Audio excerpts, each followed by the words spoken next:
on Fast and Loud. Yeah! Hot rod hunter Richard Rawlings and master mechanic Aaron Kaufman take on their biggest and riskiest build ever. Holy nacadocious. Trying to rebuild a smashed-up Ferrari F40. I don't see why you guys can't fix it better than Ferrari built it. If they do it right, it could be $1 million payday. So you better bring your A-game. But even with a team of Ferrari experts pitching in, Hang on. This thing is screwed up, man. will this high-stakes supercar cost Richard everything? How much is this? I think we're into like 2 pickup truck loads of cash. Plus, the Gas Monkey Sheriff gets into a showdown over a 58 Corvette. I think I'm at 32. What? That was embarrassing even by Gas Monkey standards. And then Richard buys a bus. Wow! Once owned by fans of the Grateful Dead. Long, strange journey. Get your ass out of my face. Do you know what I need? I need a raise.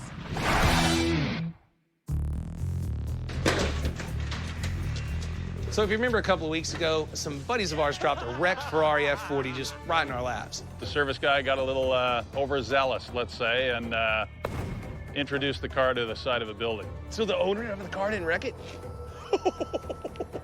Holy cow. What is he asking? $500,000. Now, 500 grand might sound like a lot of money. There's He's just not no way. crazy at all. He's not crazy. But considering the car could be worth close to $1 million, it's like a Kmart Blue Light special. Now, Aaron, he's not so optimistic about this one. It's the, the bracket on the transaxle's broken, and it's the exhaust that's broken, it's the sway bar mounts that are broken, it's the park brake assembly on the back of it that's broken. You think this is funny, dude? I think I can make money, but I don't have the money to put in it. If I ever seen a bad idea, boy, there's a lot of meat left on the bone, but this one could eat you. Now, despite the dire predictions of Mr. Bearded Downer, I decided to give my good buddy Dennis a call and fill him in on the deal. If you can put up the money, I can put up the parts and the labor, and we split the profit. Well, let's try. I'll commit at 400 grand. You know, that's a big risk. Done. Outstanding. We'll We take got a it. deal, gentlemen. Deal. Thanks. Sold! I feel like I'm gonna puke. Golly. And that, my friends, is how I became the partial owner of a $400,000 wrecked Ferrari. Now, this is the biggest gamble of my career, and it could make or break Gas Monkey, but it all boils down to whether or not we can fix it. Hey, crew, come look at $500,000. It's actually 400 right now, but it's probably gonna be 600. Guys, I've never missed paying the crew their weekly paycheck, but it's fixing to be tight. This looks like a piece of Yeah, well, Really? it's not. Did you drive it here? It's on a wooden cart. If you're one of these rich guys that has an F40 in his air-conditioned garage and it's sitting there and it's got lights on it and you walk your friends around it, screw that. Every F40 owner's garage should look like my underpants. Got some skid marks in it. If your F40 doesn't look like mine at least once in its life, you didn't do for your car. You suck. You are definitely a. So how much do you pay for this pile? $400,000. Holy nacadocious. That's a lot of money for a kit car. Yeah, well, Dennis paid for the car. We got to fix it. We got to pay for all the parts, and then we're going to split the profit. But for me, this F40 needs to do 2 things. It needs to be 100% certified by Ferrari and be correct in inspects within 1 mil, and it needs to do 200 miles an hour. That's always kind of the magic number for a car guy. It's the magic number at Bonneville. It's just things change at 200. If you haven't done it, put it on your bucket list. It is awesome. Here's the deal. When the car's finished, it should be worth anywhere from $750,000 to $1 million. The time frame on this one is not like, oh my God, we got to get it to auction, or oh, we got to. We got to get off the money. We got to get this car fixed, get it gone, and get the money back. It's got to be right. It's got to be 100% right. So I've had a day or so to get over the initial shock and disgust of the purchase of this car, but now I think I've got a good idea of what to do with it. Aaron, in true Aaron form, thinks he can take the world's greatest supercar and make it better. So what is your plan? Times have changed in the last 20 years. I think we can make some improvements. Richard's right. When this F40 rolled off the Ferrari production line in 1991, that was a state-of-the-art supercar. But now, 22 years later, supercar or not, it's getting a little long in the tooth. So I'm really concerned that our car's gonna be slow and viewed as a weak little car. So I'd love to fix it in a lot of ways. Bigger turbos, management systems, intercoolers, get the exhaust. The car's 450 horse or so. I'd love to see it around 750 horse. If they want to go fast, there's a way to do it. Just gonna take a little cha-ching. There's a lot of guys who'd be nervous about working on a car this expensive or this different, but same nuts and bolts, same bearings, same sticks of metal, and you know, it's carbon fiber, which is most of our hot rods don't have a lot of it on it. Lamborghini has broke a lot of ground in carbon fiber technology, and they started with a new short strand that actually makes it where we can do carbon fiber repair in our own homes. I mean, it's You realize that this is a Ferrari. Carbon fiber is carbon fiber, and that's the crux of this car. I don't see why you guys can't fix it better than Ferrari built it. LS motor and air ride then? No, no. Why, Tell you the truth, I don't want to lose the fin. I hate it, but it's one of those things we may have to keep it to get the certification on it. But I can't stand the damn thing. It looks like a shopping cart to me. I just want to see Aaron with his sawzall. You know somebody wants to put this on their Maxima. I'm just certain that. There's a Nissan out there dying for this thing. The other thing is the interior. I don't know if y'all saw it, but it looks like most cars' trunk liner, which if I spent $1 million on a car, I would have a hard time looking at the inside of a trunk liner while I'm going down the road. So we're gonna have to jazz this up just a little bit. Put some custom seats in it. The other thing is this car has 16s on it, right? 16 7.5s and 16 8s, something like that. I mean, not a very big wheel, and so I'd like to go 18s and 19s stagger. I'd love to do a two-piece, like a titanium and a carbon fiber wheel. Yeah, that'd be killer. Along with that, we were talking about is we'd like to see the car black. There aren't any. You've seen a couple yellow ones, but I mean, you think that I think they're all red. We're gonna paint this car black. That is gonna piss off the purists. So there you go, purist.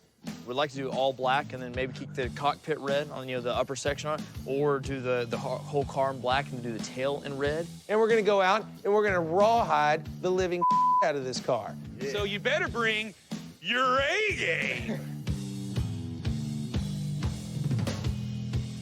Richard's told me he can do this deal in 8 weeks. This is not like doing a Chevrolet or a Ford. This is freaking tough.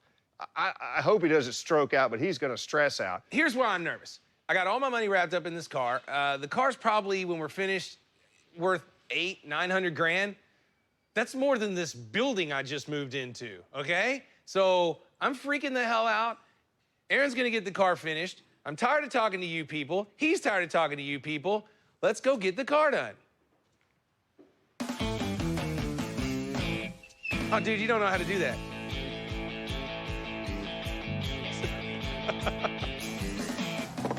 So while the guys are stripping down the Ferrari, I gotta start making some phone calls. Because to get this car done right, I'm gonna need some people that know Ferraris like I know hot rods. I'm gonna need a chassis guy, a motor guy, and a bunch of super expensive equipment that, well, frankly, Gas Monkey doesn't have. Houston, We have liftoff? We don't have you liftoff. We will have liftoff in a minute.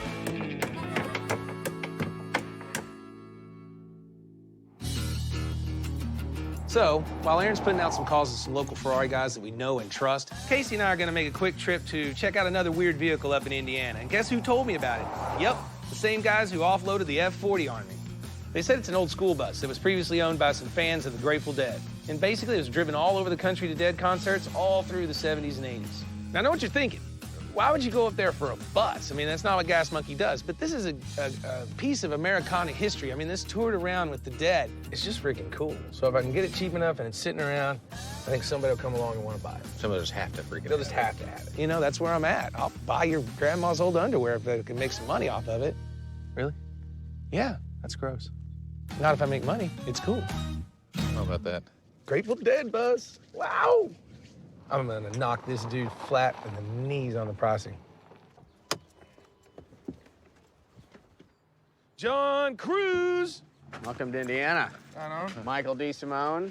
Talked about him. Worldwide, we make a living hooking up cool vehicles with cool people. We knew Mr. DeSimone had something very cool in the Dead bus, all the great stuff inside, and we definitely thought the boys at Gas Monkey were the right guys. You guys know I'm already tapped out. You threw that F40 in my lap. We also know that you're smart enough to recognize a deal when you see one, too.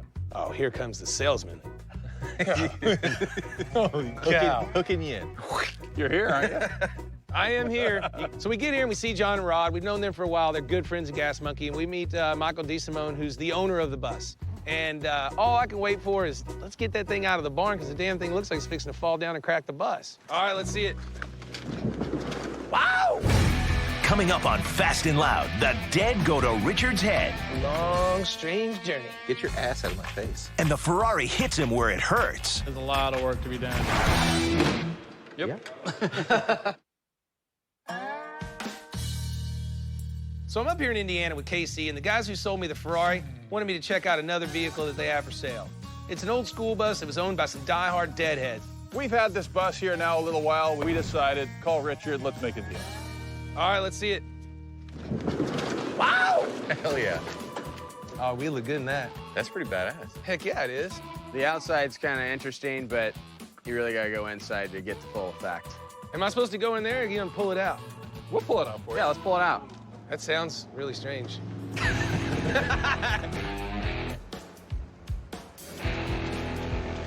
Look at John Cruise driving.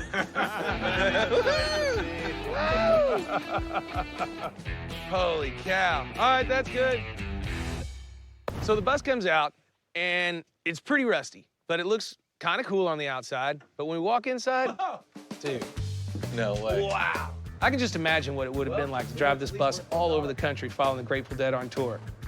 I mean, they're one of the most iconic American bands in history, and people would just follow them from concert to concert, basically just living off the road, or in this case, in a bus. Beds back here, American flag. Mildewed pillows. Oh, yeah. That's what I'm talking about. I feel really dirty.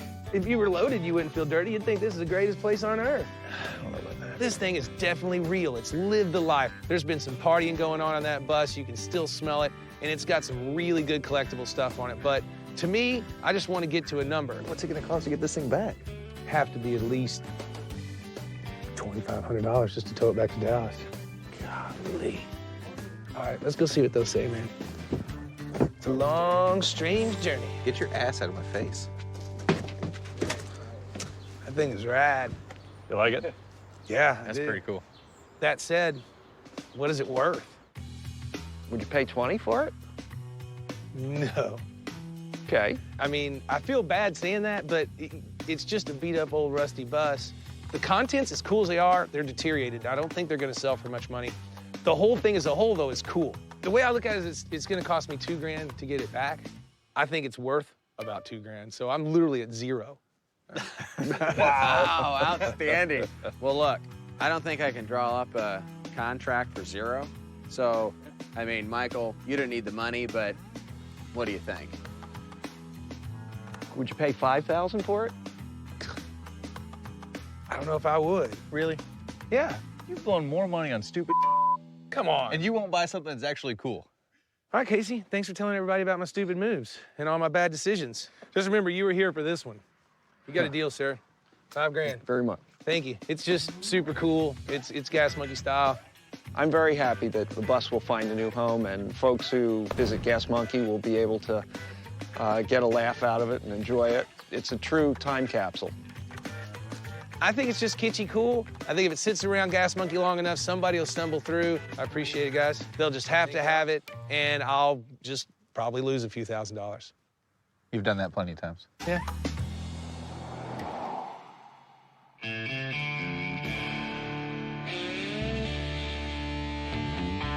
So we get back to Dallas, and luckily, Aaron was able to find one of our old Ferrari pals to get on board with the project. His name is Michael Luongo, and he's gonna tell us how bad off this F40 really is, and hopefully help us fix it. Hey, make sure you're careful with that, man. We don't want to mess it up, okay? Don't scratch it. Yeah. My name is Mike Luongo. I know Richard and Dennis from basically, I helped them with their Cannonball car, the 550 Maranello. I was a mechanic on that. I've been mechanicking on European cars for 25, 30 years. Nice landing. Aaron can do anything and everything. Gas Monkey doesn't have some of the certain parts and the expertise in the F40 market, so There we go. Luongo's gonna pull the motor out, and he's gonna go through all the mechanics. He's gonna go through all four corners as far as the suspension and the braking components. And he's gonna tell me how bad the damage really is and how much the parts are gonna cost. This is the part where I get nervous. We start spending money. You know, making the decision, jumping in on the car, all that kind of thing, that's the fun part. Now I'm in. There you go. Now I gotta start spending money. And we've assembled, I think, the best team on the planet to do it, but these guys are expensive. They make a lot of money because they are the best. So I'm hoping that I can squeeze in under 200 grand, and I'm trusting the best in the business to do it right, so I'll just keep writing checks and hope for the best. But at 200, I'm gonna start crying. There's a whole lot of work to do on this. There's a lot of work to be done, that's for sure.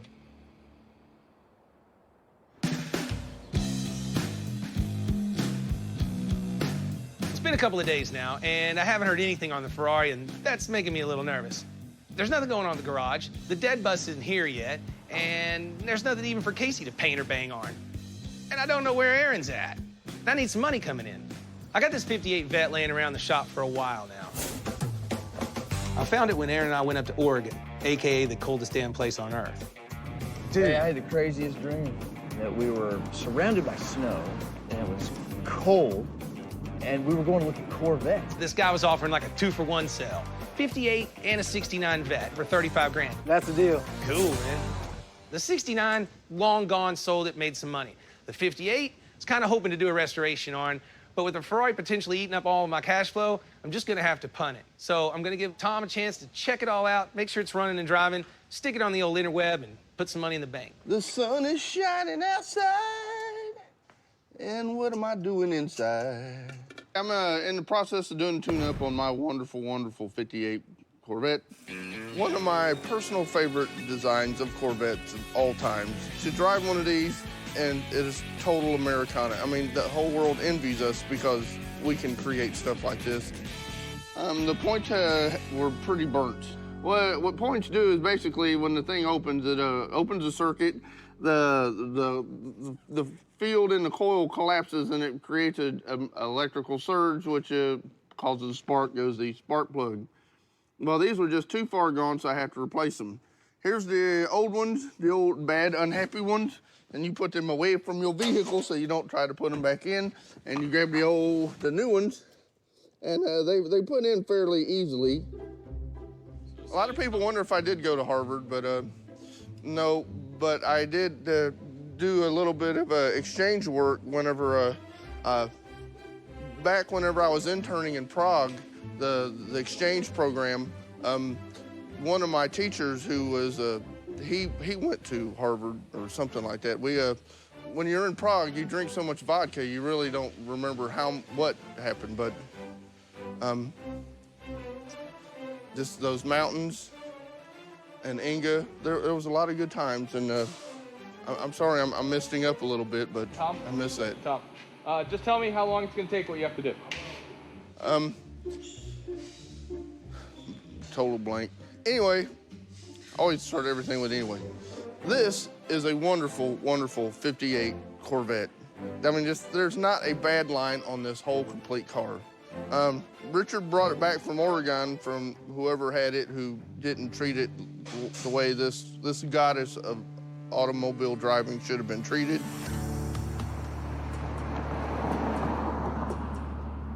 After 3 days, I got the chassis all apart. I need to give Richard and the boys a call. I want to kind of give them a heads up of what's happening and what's going on.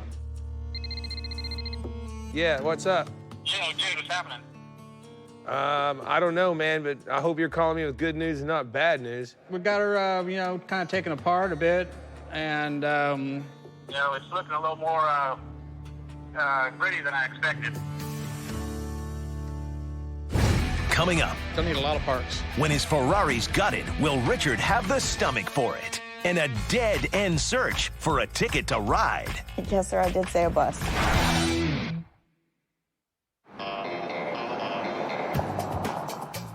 So I'm listening to Mike just dish out more and more bad news on the phone. So Aaron and I got to get over to the Ferrari shop and get our eyeballs on it. Oh, here we go. What up, what up? What's up, guys? Here's your F40 on the floor. How's that for you? Here's where everything's supposed to go. This looks like a really cool garage sale. When I rolled in, I saw the car pulled apart. I think I'm now more panicked than I was when the car was just sitting there wrecked. Did you find anything you didn't expect? We have the problems here on our airbox. I got pushed over, and this is the damage from, you know, going into the side of where a bolt was right next to it, but it threw all the aluminum into the turbo. She's been tagged and spun around quite well.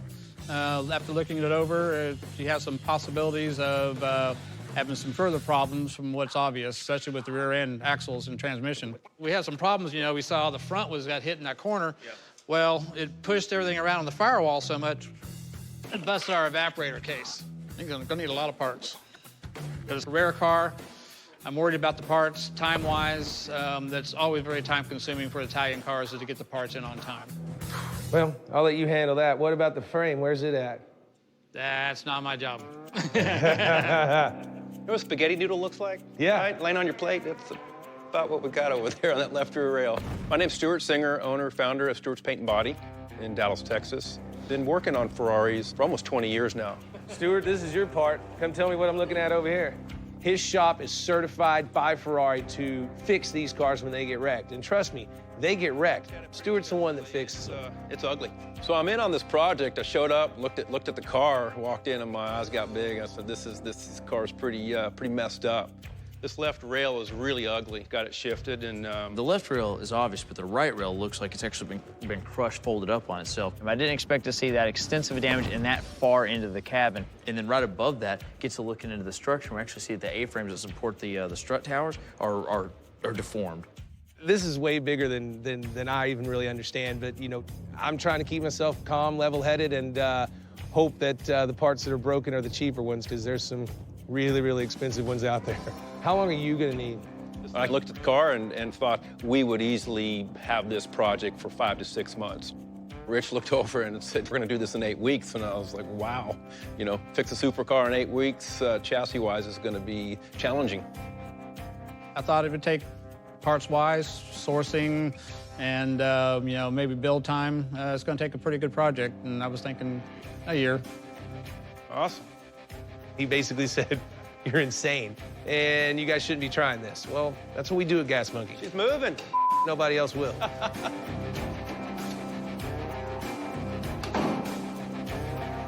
So we're gonna get this frame over to Stewart's. Hopefully he can fix it.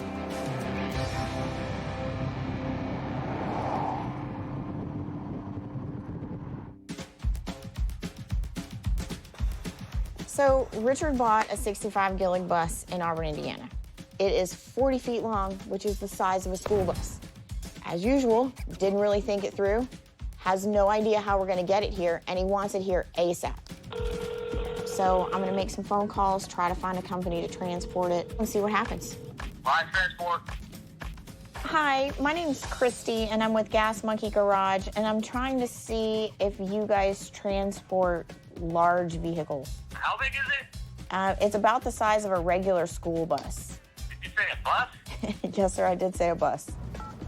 I'm looking for someone to transport a bus. A bus? What color is it? It's red. Red? Yes, sir. I see. You said a bus? I don't have a trailer big enough to haul a bus. Okay, perfect. Thank you for your time. Sorry about that. You go. Okay, thanks. Do you know what I need? I need a raise. We're headed out to Stewart's today to check out the frame pull on the Ferrari F40. Pretty nerve-wracking for me because you start yanking and pulling on things, I start thinking breaking and ruining. If this frame gets ruined, there's no replacing it. This game is over. Looks like you got ahead of us. Yeah, looks done. Jeez, that's cool. A client was kind enough to drop it off and leave it here while we're doing the chassis build. Do some measurements and stuff? A lot of measurements. I hope you brought the checkbook. Dude, Gas Monkey only deals in cash, man, so is that all right? I'll take cash. I brought a stack about this high, and I feel like it's not enough. We might need to stack it around the car. Yeah, exactly. That's gonna be my luck.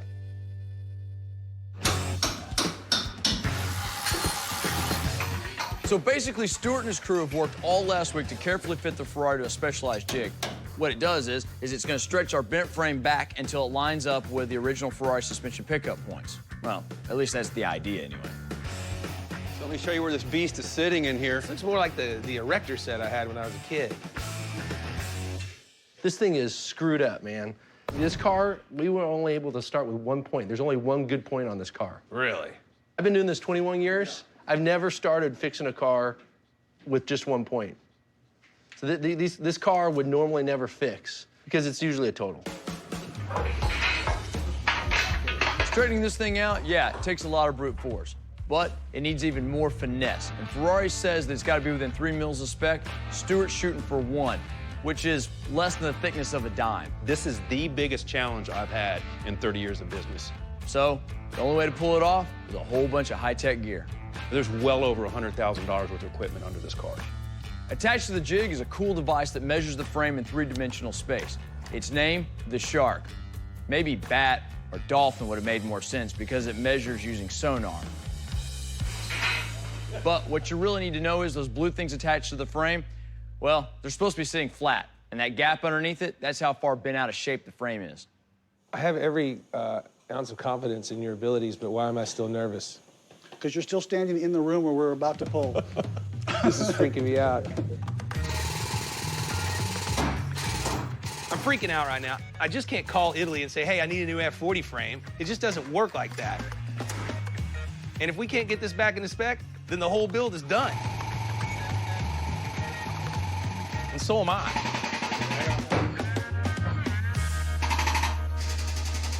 Hang on. Getting loose. Yeah.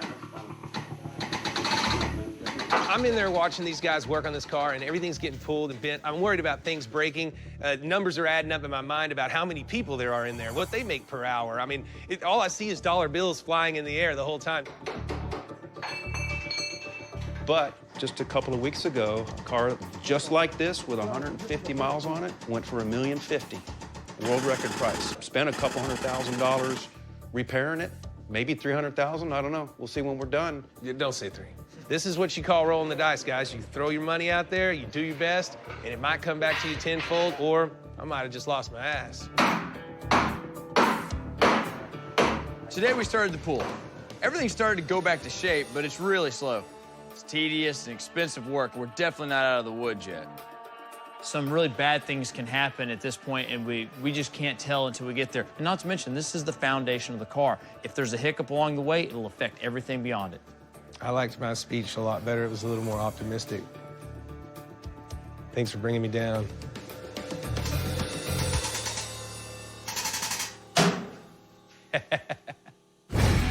Coming up, Do you have any movement on your price? Richard can't get a break, Yeah, I know it's an F40 windshield. and he's not giving one either. No way. You just wasted a flight from California. What car did the Ferrari F40 pass in 1987 to become the world's fastest street-legal production car?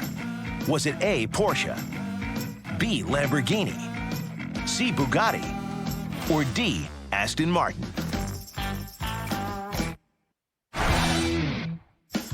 What car did the Ferrari F40 pass in 1987 to become the world's fastest street-legal production car? The answer is A. The F40 beat the Porsche 959 with a top speed of 201. So the F40 frame's still over at Stewart's getting straightened. Most people wouldn't even try to straighten a frame like this, they'd just chunk it. It's taken much longer than I thought, and I'm heading into the over-my-head territory pretty quick. To free up some cash, I had Tony list the 58 Corvette with a reserve of 52 grand. Now, I know that seems like quite a lot for that vet, but I got someone interested, and they're flying into Dallas today to take a look. What's up, Keith? Hey, how are you? Richard Rawlings, how you doing? Keith Hagan, nice to meet you. Well, you came a long way to take a look at. Where'd you come from, California? I did, California, Carlsbad. I No saw it on kidding. the internet and had to come and see it. Well, they don't come up for sale very often. It's just a little 350, 4-speed. I've been looking for a C1 Corvette, an original solid axle Corvette. I just really like the style. Of course, I have to get it past my wife, and I don't know if I should say this, but I will anyway. The nice thing is this car was built the same year that she was born. So she thought that was great and really let me come down and look at it. I'm looking for something that I can work on, you know, that's got a solid body, that I can do the interior, I can work on the motor, I can work on the underneath. So you're gonna restore this car yourself? I am, yep. Wow. Yeah, I just finished a 79 Camaro, so No kidding. wanna I work got on 7 this one. people in there restoring cars for me, and I hate it. I don't know why anybody would do this to themselves. So we went all through the car. I kind of just walked him around it. There's not a lot to say. Original spares under there. Oh, look at that. Oh, that's great. The seat's a little tough. Yeah, a little bit of wear and tear. Not the original motor, but it is a 4-speed car, which makes it cool. Yeah. Well, why don't we take it for a ride?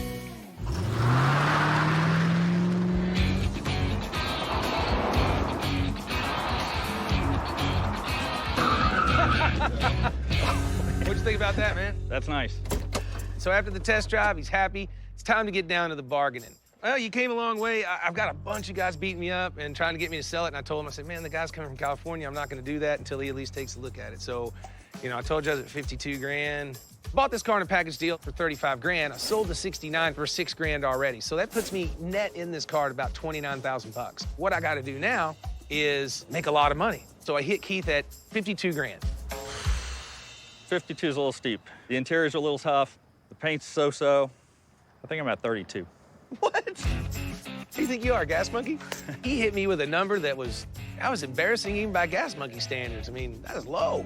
Man, come on. There's no way, dude. I think it should easily sell at 45 grand. I got some people ringing saying they'll pay it, but you know, they're not standing here like you are. So that's kind of where I'm at. That's the box. It's definitely be worth 45 if it had a fresh interior. Didn't have the ripped seat. Yeah, I just can't do it. I can't do 45 for it. I'll come up 5 grand, 37. There's just no way. I mean, you just wasted a flight from California. No, there's no way, man. You're going home empty. Richard is a tough negotiator, and I know he thinks that he has me over a barrel because I flew in here to take a look at the car, but I'm just as happy to go home without it. I travel a lot for work, and I come through Dallas a lot, so coming here was not a big deal for me. It wasn't out of my way. All right, look, the best I can do, 40. 40, and I'll throw in a couple cases of beer. Oh, that's a deal. I'm down, see? Now you know it's my weak spot. Throw in some beer. Well, I'm a sucker for beer, so I sold the damn car. All right, 40 grand it is, man. Fantastic. You own it. Let's go do some paperwork and get you a title. Thanks. And me some cash. You want to borrow my truck to go get your beer that you were talking about? Absolutely. All right.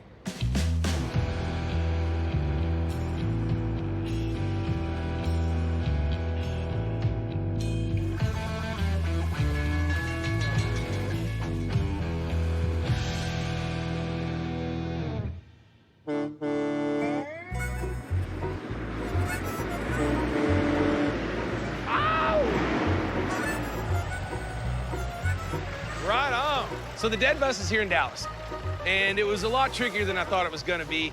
I figured, you know, I bought a bus, I'll just get it transported.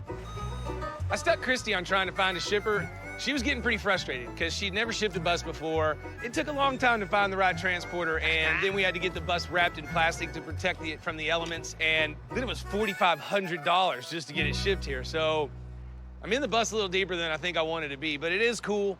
Dude, that is a tiny-ass window.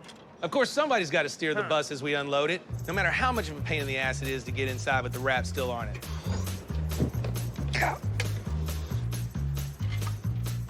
All right.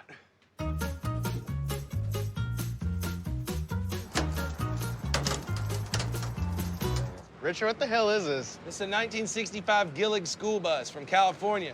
Used on tour with the Dead, I guess. A bunch of the groupies hung out in this thing and followed them around and did smells drugs. like death. It looks like death. Dude, this thing's freaking rad. At this point, it's just a freaking money pit, and I already got one of those laying around, the F40. I was hoping to hold on to the bus and just have it like a cool thing around the shop, but I gotta dump this one too. Gotta free up some cash and throw it on the Ferrari. So I'm here to tell Tony to list it, and hopefully someone as stupid as me will buy it.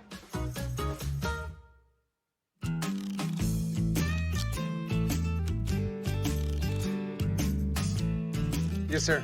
Calling about your F40 windshield you have on the old interweb for sale. So on this Ferrari deal, Dennis bought the car, but I'm on the hook for parts and labor. And I can't just run down to the local parts store and get that stuff.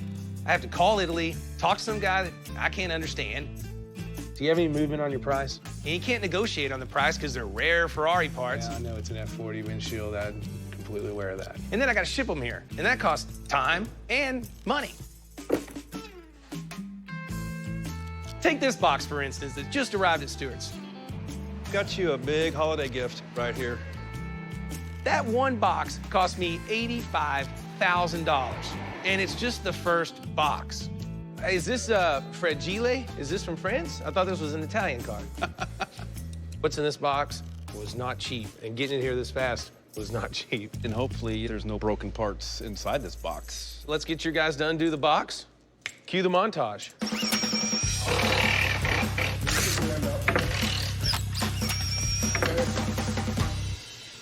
Got a half a Ferrari in a box. It looks a little better than the ones we have, for sure. Yeah. It looks like everything I ordered, but the problem is I just sent the guy a picture of the car, and I was talking to him, and he's like, yeah, you need this side piece, and you need the bonnet, and you need this, and then he's like, and you need these things, and like, I don't even know what this is. So I said, dude, if you think I need it, just pack it up and send it to me. A lot of faith, huh? A lot of faith. A lot of faith. Same thing happens over at our shop. He just goes, okay, okay. Yeah, it's pretty much like that. And then when he has to break out the cash, he goes, The guy I got these parts from, he said he's never really had anybody order this much stuff for one car. I'm hoping this is right. I've got no time to waste. I've spent an exorbitant amount of money, and I'm going to drink beer, so call me when you're ready. All right, bring me some back. Coming up, Richard hits a bus buyer with a hard sell, This piece right here, 5-6 grand. but takes a bigger hit to his wallet. We're triple labor. To me, this bus is as significant as the freaking Liberty Bell. When this bus was rolling, so much stuff was in turmoil. Oh, gross. You can feel the souls of the people that were on this bus, the ones that wanted to change America and wanted to make it a better place. They inherited a world that was broken and they tried to fix it.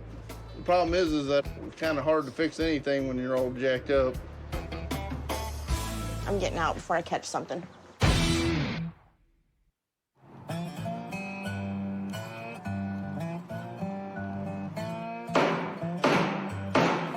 So last time I saw the F40 was at Stewart's, still getting the frame pulled. The good news is, it's as straight as a pool cue. This was big. The bad news, we got to cut it apart.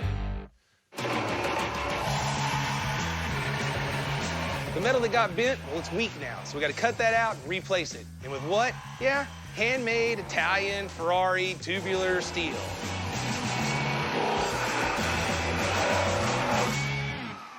These rails are a used rail off of the same generation. These are used, but these have never been damaged. This is the last bit. So being that this is a Ferrari and everything's stupid expensive and this is just an oval piece of metal, how much is this? I noticed you drove up in a truck, probably all the cash in the back of that bed. The only thing that's gonna dig me out of this hole is speed. If we get this thing done fast and it's done right, I can sell it and be done.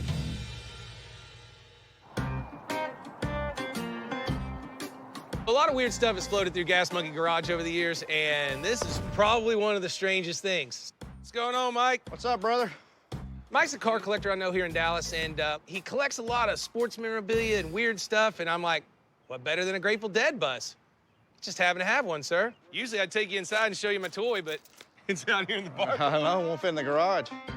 Bottom line, it's a 65 Gillig school bus that was bought, I guess, out of a surplus. I'm interested in a bus like this because I'm a sports memorabilia collector and I'm a car collector, so it combines the best of both worlds. You know, back then, how people would just follow a concert, and it wasn't these big, giant productions like they are now. I'm told that the Dead would get in every once in a while and ride to the next town with them, Summer of Love and drugs and what have you, but... He's telling me a story, how this thing used to go to the Dead concerts, and I was thinking, hey, man, if the walls of that thing could talk, could you imagine the stories it would tell? They did a really cool piece on the back of it, and it was done who knows how long ago, and by hand. I think this piece right here, hell, that might bring 5-6 grand just as a cool piece, you know, for somebody to have on their wall. Man, this thing is just unbelievably cool. When I gave him the whole story and he walked through it, I could tell I kind of had him hooked. You look at the roof of the bus, those are posters that you'll never see again. And, you know, those guys attended those concerts, and wow, wouldn't you like to have been there to see that stuff? There's so many artifacts and stuff laying around in here. I mean, there's a Grateful Dead flag back there that I think I could probably get 4 or 5 grand for. I love one-of-a-kind things, and this is definitely a one-of-a-kind thing. Now, I don't know exactly what one-of-a-kind's worth, but I do know that I'm in a $100,000 hole in Ferrari parts, so that's exactly what I'm gonna ask for. Even though I only paid 5 grand myself. So what's the number, brother? I think it's worth 100 grand all day long. Oh, man, Richard, the Dead had to be in it for 100. Man, I was thinking more like maybe 25. Dude, you're crazy. I gotta get this thing towed. I just had it towed, $4,500 to See, get it here. look, that doesn't help your case. You just gotta go across town, man. I'll come down to 75. I mean, I know your collection's nice. I know you can get it in there. This is a piece of Americana, rock and roll history. I'll give you 40 and I'll have a guy pick it up in 2 hours. Dude, that's crazy. No way. Come on, you need the room, man. You can make some money doing something else. Now you're trying to pull a Richard on me. Come on, Richard. 40's a good number for this thing. Man, you make it 50, and I'll give you a couple of days to get it out of here. It's a good deal. You won't ever find another one. That's the only thing about it, man. It is one of a kind. All right, this will look good in my collection. I'll give you 50.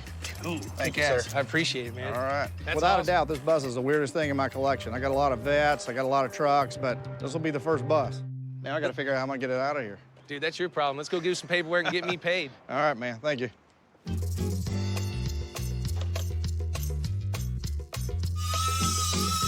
Stewart's team's done an excellent job of fitting the new rail, which is the long, tedious part that I'm really happy I didn't have to do.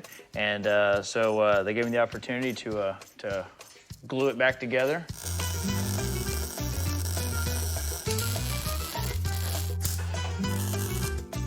This is just the beginning of the rest of a long process. We want to put this back together? Yeah. Okay. Weld that up. It'd be great. So, you know, when it comes to working on an F40 or an expensive car like this, you think, well, maybe, you know, are you nervous about it? Do you think it's okay? Well, it's kind of weird. Beautiful, beautiful. It is expensive, but it welds the same, it cuts the same. Just putting a car back together. You know what we could do? We could bolt on that crash box. We've got the front bonnet. We could walk it in here and try to fit the bonnet. Y'all ready? I'm ready. I'm ready. The crash box is an assembly that bolts onto the front of the frame. Ours was so badly damaged that we had to have Jason at P4 fabricate a brand new one from scratch. Now, a whole bunch of stuff gets hung on the front besides the bonnet. Well, who are we kidding? Even at $35,000, it's still a hood. But it's one of those things that makes it legal to import to the U.S. The European spec car still had this bar right here. But not the upper section. Not the upper Okay, section. The all right. upper section is strictly for 5-mile-an-hour crash capability. All right, okay. Only the U.S. spec car has that. Go figure. 200-mile-an-hour car that needs a 5-mile-an-hour bumper. And an expensive one at that. This sounds like it's costing a lot of money. I think earlier I told you your pickup truck load. I think we're into like 2 pickup truck loads of cash. We're triple labor of what I thought going into this, because it's on uncharted territory. I think I made the worst end of the deal with Dennis. I got to talk to him.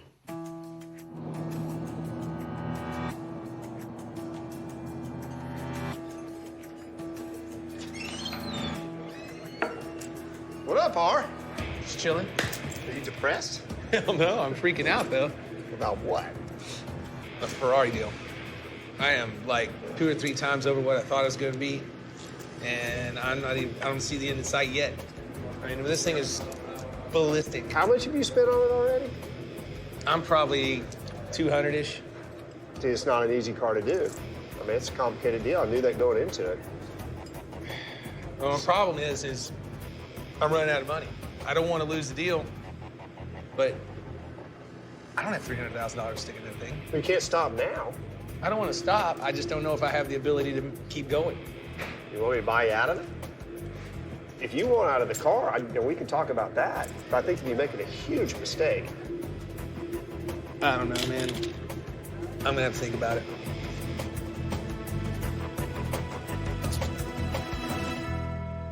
This just might be the end of the deal for me. All right, we're in the bus, and it's in the 60s. What's your hippie name? How would I know? Gingerific. Gingerific? Smartass. I think because my middle name is Ray, I would be called Moon Ray or Sun Ray or... Sunrays are refreshing, and sometimes you're not very refreshing, so I can't go with that. What about a Moon Ray, though, man? Because I'm a night prowler. Maybe Beer Ray or... Beer Ray might work. Now on Fast and Loud.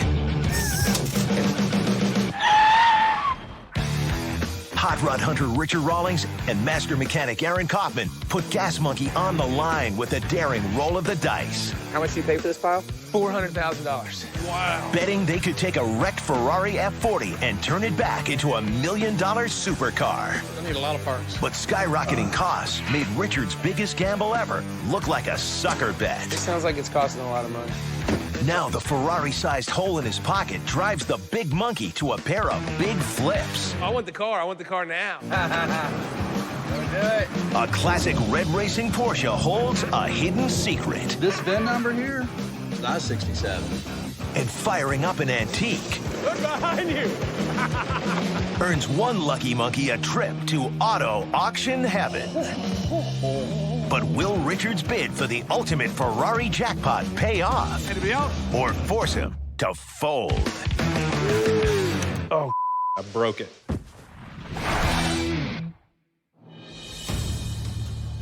All right, I'm freaking out on the Ferrari deal. I am like probably 2 or 3 times over what I thought it was going to be, and I don't see the end in sight yet. You want me to buy you out of it? If you want out of the car, we can talk about that. But I think you'd be making a huge mistake. I don't know, man. I'm gonna have to think about it. It's your decision.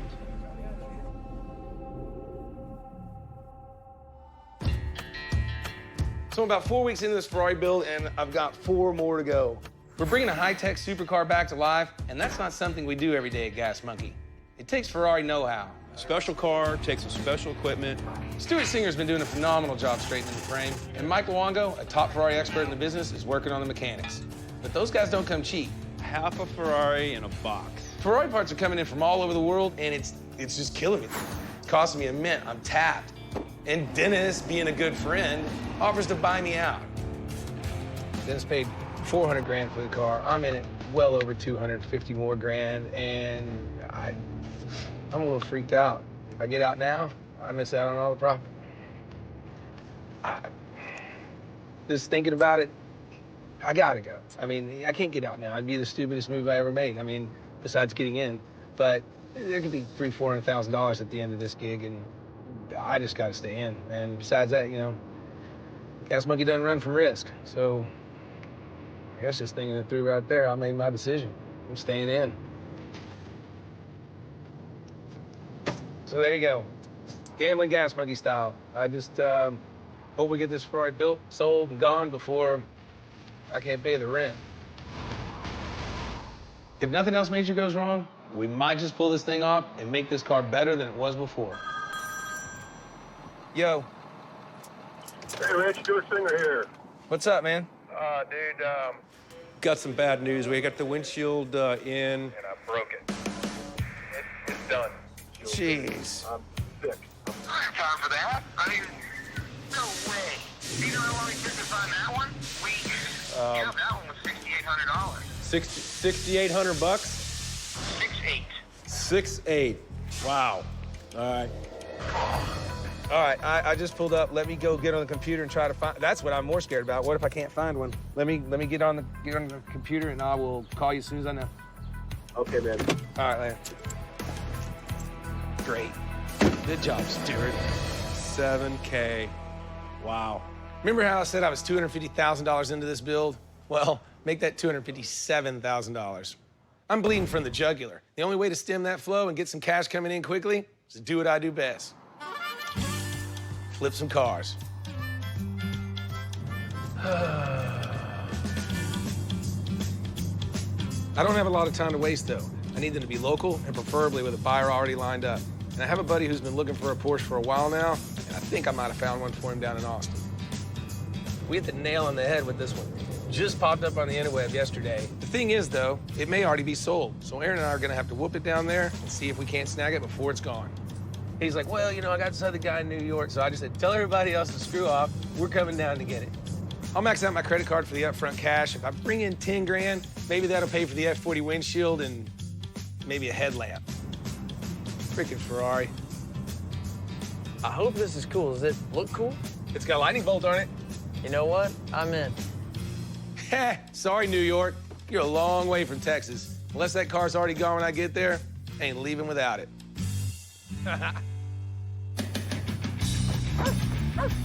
So Kenny and I finally got our hands on this $1 million Ferrari. We're gonna get this thing blown apart, do a little bit of body work, and spray some color on it. Richard and Aaron decided to turn the red Ferrari F40 black, probably just to piss off the purists. Whatever. I'm gonna give it extra coats of paint and all the love it needs, because my shop's equipped with cutting-edge technology too. Got my special tool to get the Ferrari emblem off. Everybody's nervous. $1 million car. I'd never pay $1 million for a car. I can't even buy a $500 car, let alone $1 million car. You ain't got Toyota Corolla money? I got like 86 Toyota Corolla money.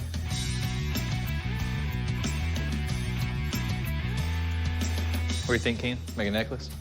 Belt buckle? Belt buckle? Yeah.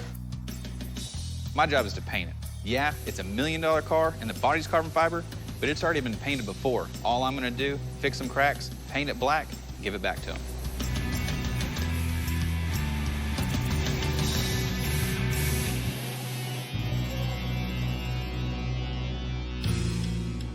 This guy in Austin says he thinks he sold the Porsche to a dude in New York. Like I always say, the best deal to get is the one standing right in front of you. And I want that Porsche real bad, so here I am. That looks like a hell of a red Porsche for 40 grand. No, this is not the one for 40, but we got another one, 1967 911S, Oh! we can tell you. My name is Adam Barr. This is my dad, Mark Barr. We've been racing for years. My dad has been very successful at it. Mr. Barr, you're the one that actually ran this 67 in the... On the Carrera. For those of you that don't know, the La Carrera is a race that's been going on since the 50s. It's one of the oldest vintage races still in existence. People come from all over the world and run vintage cars. This is craziness. And they run them as fast as they can and as hard as they can. We won. First That's in our strong. class. 9th overall. 9th overall. First time to run it? Yeah. That's balls to the wall for me. You go out first time out and win your division in the Carrera, you're a badass right there. So it looks like you get into a little dirt tracking too. Yeah, we do. We go up to Dallas pretty regularly, my brother and I. Why haven't you built me one of these, Aaron? You can't handle one of these. Oh, I can handle A anything. lot of fun. We've recently got into the dirt track stuff, so just looking to get rid of a few cars. So one of those cars is the Carrera. Well, where is it? It's back over there. That's where I'd keep my Porsche, underneath the stairs. Sweet. Here it is. See, I told you I had a lightning bolt, but we pulled the covers off, and sure enough, a killer car. It's a bad little race car, there for sure. Heck yeah, it is. What's the story with the rabbit? That's a Conejo Rojo, Red Rabbit. So that's what you named the car. Cool. Porsche started building 911s back in 1964. 2 years later, they squeezed more horsepower out of it with the 911S. Now, the S, I think it was for, like, sleek or sexy. It was a real fighter pilot's car. The 911S could fly. It just wasn't big on landers. So that is 911S spec engine. Richard, I can see where the electronics might need to get updated. Yeah, that's a little ancient. Keep it simple, stupid, and You got less things to fix on the side of the road. All right, Pops.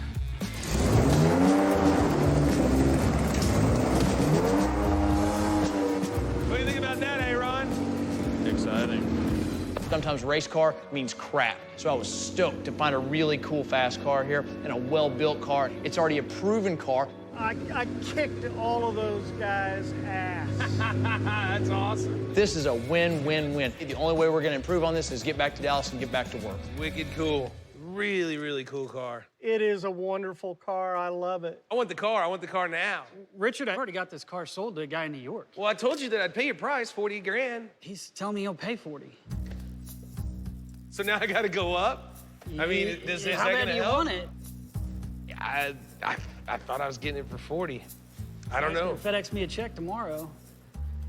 I can make a phone call and have it wired into your account right now. I don't know. I'll go up, say 5%, make it 42. What do you think, Dad? You know, son, anything over 40 is yours. 42 it is, then. Done deal. I know that guy in New York was gonna pay your price, but he's in New York, so. It's staying in Texas. That's all that matters. I had to up my price by 5%. I gave him 42 grand, but you know, to me, that's still worth it. The car's here, it's local. I didn't have to ship it. It's a beautiful car. Yeah. Can't hang on to them forever. Yeah, you got you a nice new one in there. You can't complain too much. No. I like the fact that he went right out and got himself another red Porsche, so hope he gets out there and tears this one up too. We got our first Porsche race car. It's better than most of the crap we drag home. What am I losing? Is that the headlight grommet? So the thing we want to make sure of is that the grommet's not coming out because the bezel's loose. Yeah, exactly. I'm trying to get you to a point where we can. Oh, I think Mission Impossible this if you want. Don't do it. Don't. Coming up on Fast and Loud, a parts delivery stops Richard in his tracks. That's the best looking delivery driver I've ever seen. But the Ferrari build gets ugly. No.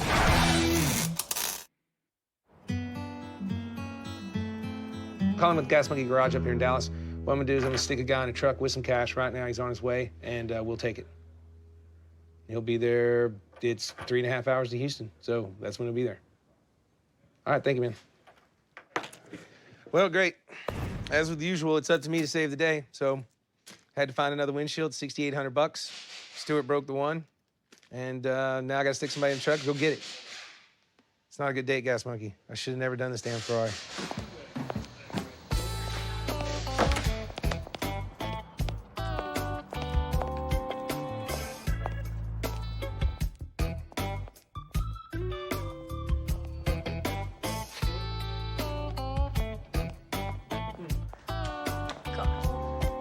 That's the most elegant display of walking in heels with two big boxes on a dolly I've ever seen. You know, I come in style. Oh my gosh. Whew. I'm Jennifer Nicole. I'm here to represent Recaro today. I'm delivering seats to Gas Monkey Garage. Richard's a good friend of mine. He called me up and he wanted to get some seats for the Ferrari F40, which is kind of hard to get. Are these new seats for the Ferrari? Yep, they came just in time. He said he needed them quick. I do need them quick. Where'd they come from, Germany? Well, for you, yes, they came from Germany to US and then we came direct here. So why the Recaro seats? Well, it's simple. The old seats we had were red. They were a little dated. I didn't like the shape on them. And so we got to doing some research, and it turns out these Recaros, they make a set of seats that fit in the car. So Aaron picked out the Sportster CS seats. We were looking at the Cross Sportsters, but these ones I think will do really good. I figured a pair of old men like you and Dennis like to get it sometimes, so I went ahead and got you the real seat. These are lighter, they're stronger, these hold you a lot better, and that car's capable of a lot of G's, so especially we've got, you know, with the new suspension in it, the new tires, I really, really think this is gonna be a good addition. Wow, Does it feel okay? Heck yeah, it does. I think they look pretty sharp, too. I know that's a low priority, but... Not to mention, that is the best-looking delivery driver I've ever seen. Yes. I'll take Richard out on Monday. Aaron's more of a Friday.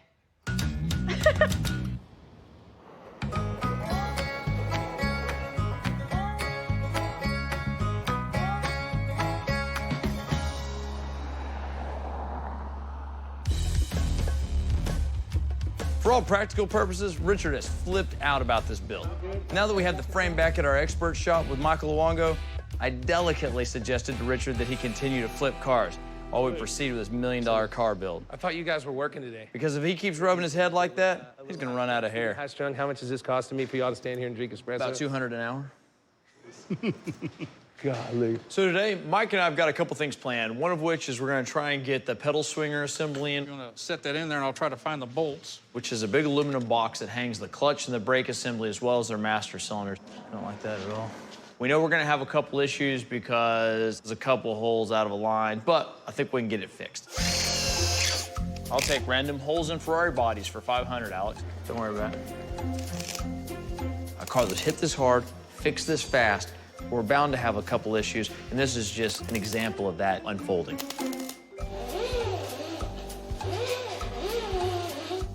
There's a bit of a fitment issue with the brake light switch on the back of the pedal swinger. Since we have to have a brake light, one of the fastest, simplest remedies for the problem was, you know what? We're definitely up against time, and the biggest thing for us right now is getting finished. So denting the firewall, cleaning this up and painting it is gonna be the proper solution today. Done, finally.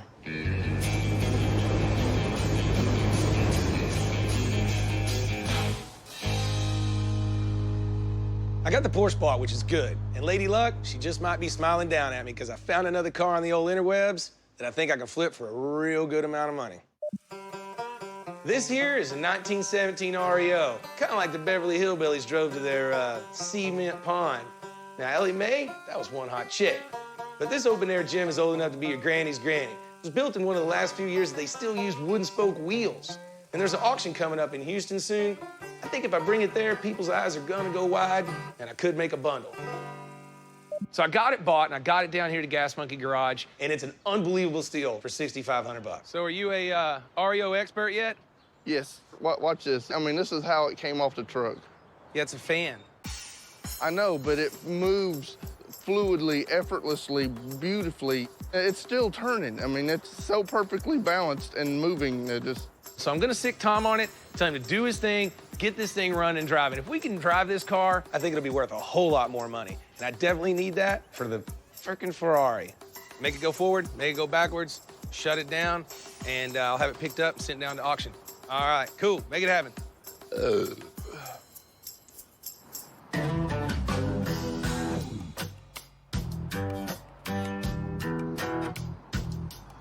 Today's a big one over at Mike's. He's marrying the transmission to the engine, and then the power plant's going back in the car. Last couple of bolts, I'm gonna strap this thing up and set it in the hole. Jason, take it up a little bit. Pump up the jams. Slide around, straight up. Bring it down nice and easy. Oh, don't bring it down at all. No. Oh, I'm way missing mine. Are you lined up on yours? Uh-oh, we got something going on here. The rear motor mounts aren't lining up right. Front two are. We'll get one of the rears in, but the other one's a ½ inch off. 3 out of 4. We really don't have a choice on this one. The only thing we can do is take the whole motor out, cut the mounts off of it, reposition them, and weld them back in. It takes time, but we don't have a choice on this one. That's what we need to do. That's what we need to do. Like all other projects, it needs to be done 2 weeks ago. While it's a lot of money, it's a lot of labor in it, this is one thing we can't afford to not have, to not have right.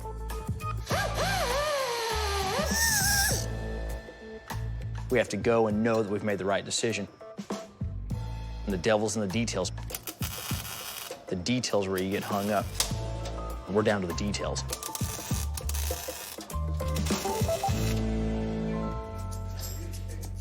With the mounts repositioned, the motor goes back in for the last time. I hope. I feel as happy as a little girl. Watch this, guys. Watch that. Look at that.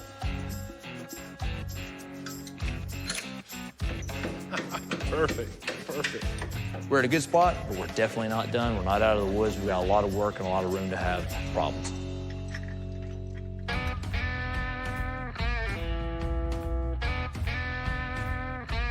So I ran down to Austin and bought the 67 Porsche 911, and I'm pretty excited about it. I mean, I think it makes a little bit of money. There was a lot of other guys that do what I do trying to buy that car, and I upped my bid a little bit, and I got it bought. But before I can sell it to my buddy and get some money coming in, I need to do 2 things. 1, check the VIN number. So I told Tony to check it all out, run the numbers, get me all the information, because at the end of the day, you want to make sure of what you got. And 2, I got to take it for a spin. Just see what this thing will do.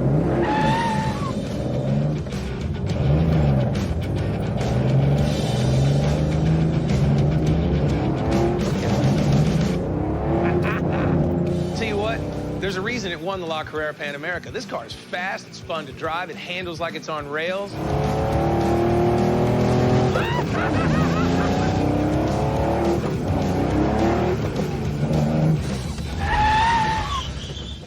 Cool little car. I didn't really appreciate these cars as much as I should have, and I love this one.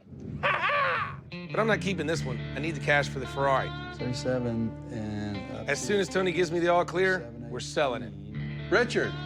Don't be yelling at me in my own office, man. Hey, man, come here, check this out. What? This VIN number here? Yeah? It's not a 67. Coming up on Fast and Loud, the gas monkeys get a little cranky. Look behind you! And the Ferrari has Richard at the end of his rope. I've never been so freaked out over a car in my life. So I had Tony run the VIN on the 67 Porsche so I could flip it for some quick cash and cover my expenses on a damn Ferrari. Richard, come here, check this out. Thing is, Tony only calls me when there's bad news. What? This VIN number here? Yeah? It's not a 67. What is Looks like it's a 66 911S. They built 523 of them, that VIN number. That makes a difference, man. That's like twice the money? Boom. What that means is when I bought it for 42 grand, thinking it might make 5 or 10,000 bucks when I get it back to Dallas, it's probably worth over 100 grand. Dang, dude. I hope I pay you enough to find this cool stuff for me. I hope you do too. Lesson number 1, always check the VIN, people. It can make a big difference. Lesson number 2, don't be afraid to change your plans. I was gonna sell this car to a buddy of mine, but now he can't afford it anymore. So I'm gonna take it to the auction with the REO and hopefully make a bunch of money on it. Wow, 100 grand. I wish he'd give me a little bit of that money.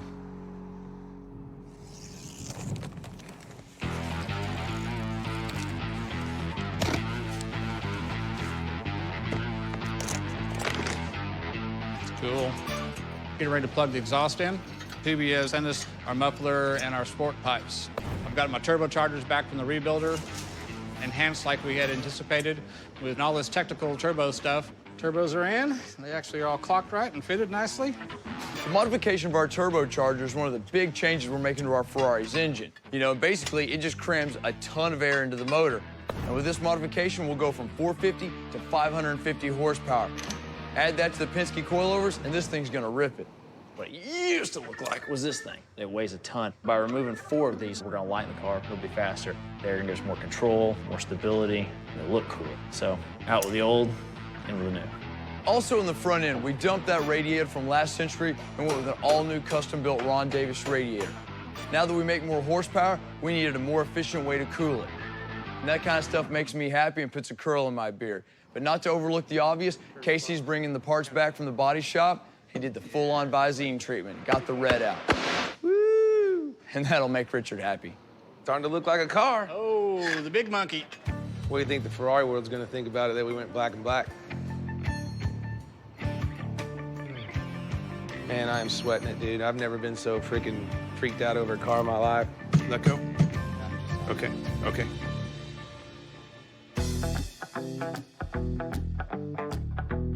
So the boss man wants the 1917 Rio up and running for the auction tomorrow. So, I gotta get cranking. The inventor of the modern-day starter, Charles Kettering, had not invented the starter yet in 1917. What we relied on was called arms and hands and feet and back. Since when we got the Rio, it didn't have a crank, so I actually got to make one. I guess that's why big girls were more popular back then, because if you couldn't start it yourself, it would be convenient to have a nice corn-fed girlfriend who could start your car for you. You want to roll it over for me? Sure. Ready? Yeah, go ahead, fire it up.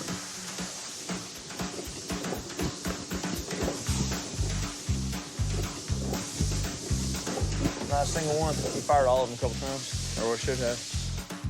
Don't die, Tom. he's hyperventilating right now. Come on, a little more. Come on. You want a hug? Are you okay? One more. About that time, Aaron made a somewhat unexpected observation. Right here? It's got an electric starter on it, does it not? On the back of the flywheel? If you saw electric starter, He's gonna be pissed. I've worked on older cars that had electric starters. In the 1917... There's an electric starter right there, big as Tom. This chain drive right here, this is the starter. I thought it was something for your lawnmower. Nope, that's the starter. That's the starter. Note to self, just because most of the cars in 1917 required a crank starter, this one doesn't. All right, ready? Woo! Look behind you! Wow! So, I guess Tom gets an A for effort and an F for observation, but what do I care? Wow! Oh, door's open! For 1917 technology, this thing is really freaking cool. And I'm in the car really, really inexpensive. I'm sending it down to the worldwide auction down in Houston, and it should bring a big number. Could be a good payday for Gas Monkey Garage. That is super freaking cool. Good job, Tom. Thank you. Hell yeah.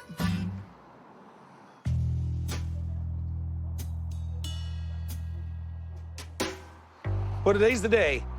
Heading to Houston, Texas to auction off two of my cars, the REO and the 67 Porsche, which is really a 66. I'm kind of sweating bullets on this one. I got to get these cars sold. I need to free up the cash for the Ferrari. I got over 250 grand in this car, and to make matters worse, I can't even bring Aaron. He's working on the stupid F40. So, I'm gonna bring Tom. Oh my God, this is the car that makes you go.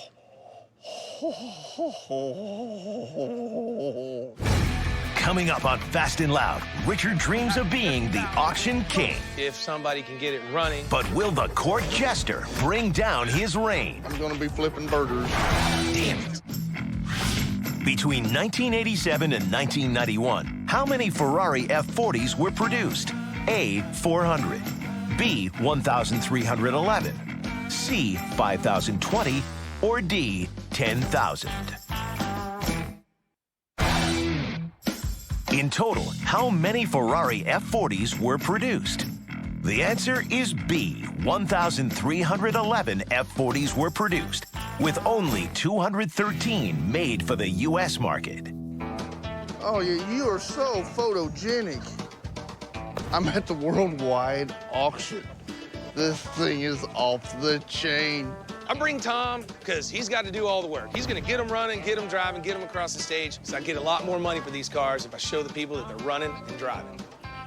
We don't sell these cars and get good money for them. I'm going to be flipping burgers, and I don't want to flip burgers. And America doesn't want me flipping burgers. Matter of fact, you don't want me in the food service industry at all.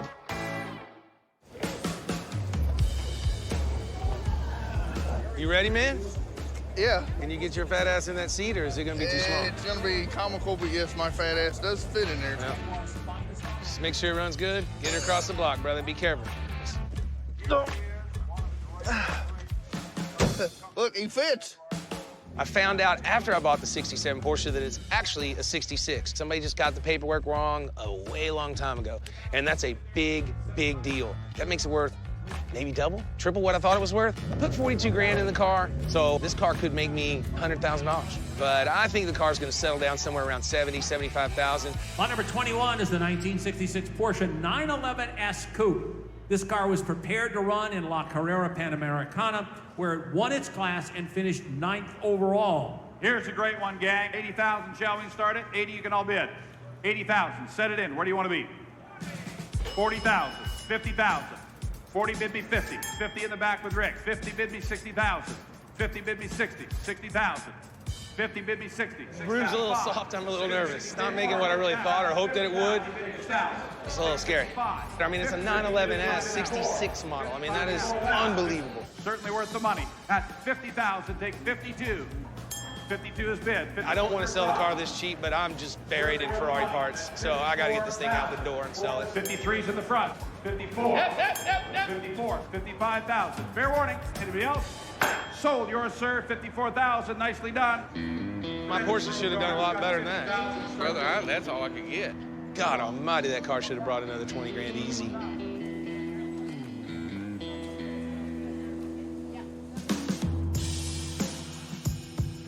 It's too bad Richard's gone today at the auction, because we just got the wheels in from HRA. They designed these a couple weeks ago, cut them. These are the only set like it. Oh, our rims. We brought them here and test fit them, and they're absolutely perfect. That is cool, wow. A couple things about the wheels, they're lighter, they're stronger. We wanted to modernize the car a little bit, but not go really far. I attempted to do 19s, but it just wasn't gonna work out, and I'm glad that it didn't. The 18s fit the car better. We've got a little more profile on the tire. I dig it. And I feel a lot better with the guys riding on these as opposed to the factories. Now that the Ferrari has wheels, that means we can get it back over to Gas Monkey and button this thing up in the next few days. I love them. They're awesome. Well, it's put up or shut up time here at the auction. The Porsche, not so bueno, but I still have the 100-year-old REO to sell. How we doing, Big Tom? Are you on it, sir? We are on it. I really hope the REO does well. I mean, I brought Tom all the way down here from Dallas, and all he has to do is start that damn thing, drive it across the stage, and make us some cash. Let her rip, Tater Chip. Yeah! Oh. Come on now. Come on, Betsy.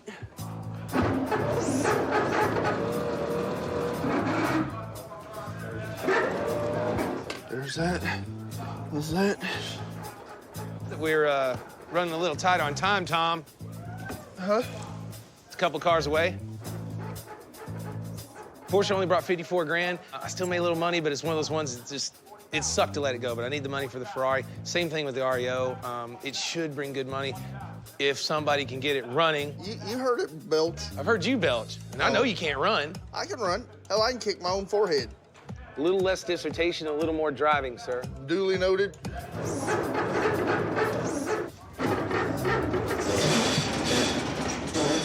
Come on, baby.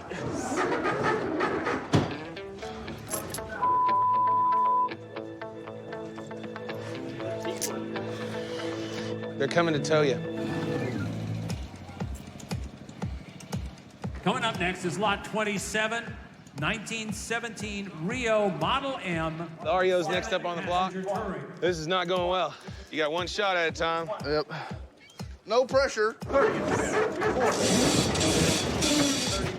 40. Damn it. 1917 Rio 7-passenger tour. Let's sell it then, ladies and gentlemen. At least I've only got 6,500 in it, and as rare as it is, there's no telling how much it could bring. 55. Is it worth 40 grand? Is it worth 80 grand? Is it worth 100 grand? I have no idea. Let's sell it then, ladies and gentlemen, shall we? At 30,000. Sorry, you can all do that. 30,000.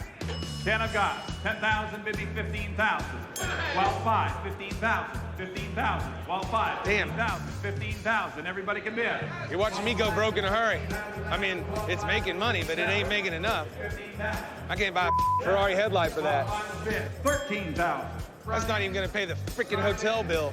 God.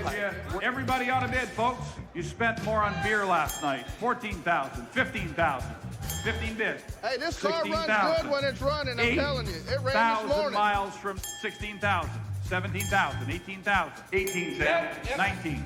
It's only money. 19,000, bid me 20. Last call, anyone else? Sold. 19,000, thank you. That'll be on. Well, there we go. We couldn't get it started right there at the critical moment. I think that hurt the car a lot, but there's nothing I can do about it now. Just got to take the cash I got and get that Ferrari done before I go broke. Go. How ironic that it starts after it gets off the auction block. Probably the last time I talk to you guys, I'm gonna get fired. I'm certain.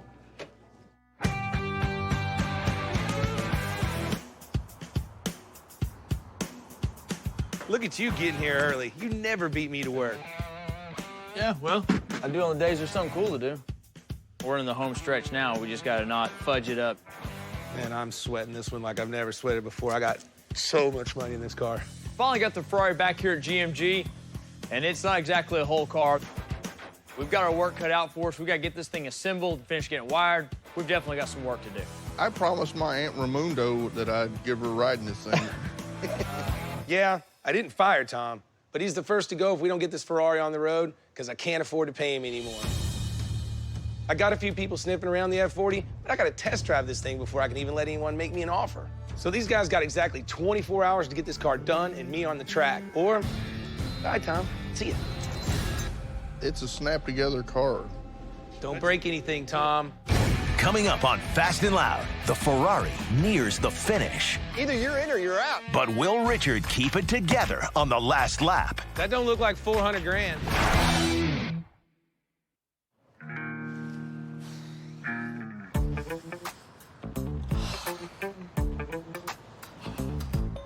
Stupid ass monkey. He got $1 million car. He won't let me work on it. He always bring me the junk. A junk. Oh, God, he gonna pay. Ass monkey. He only bring me the cheap junk. Gas monkey make me mean he gonna pay.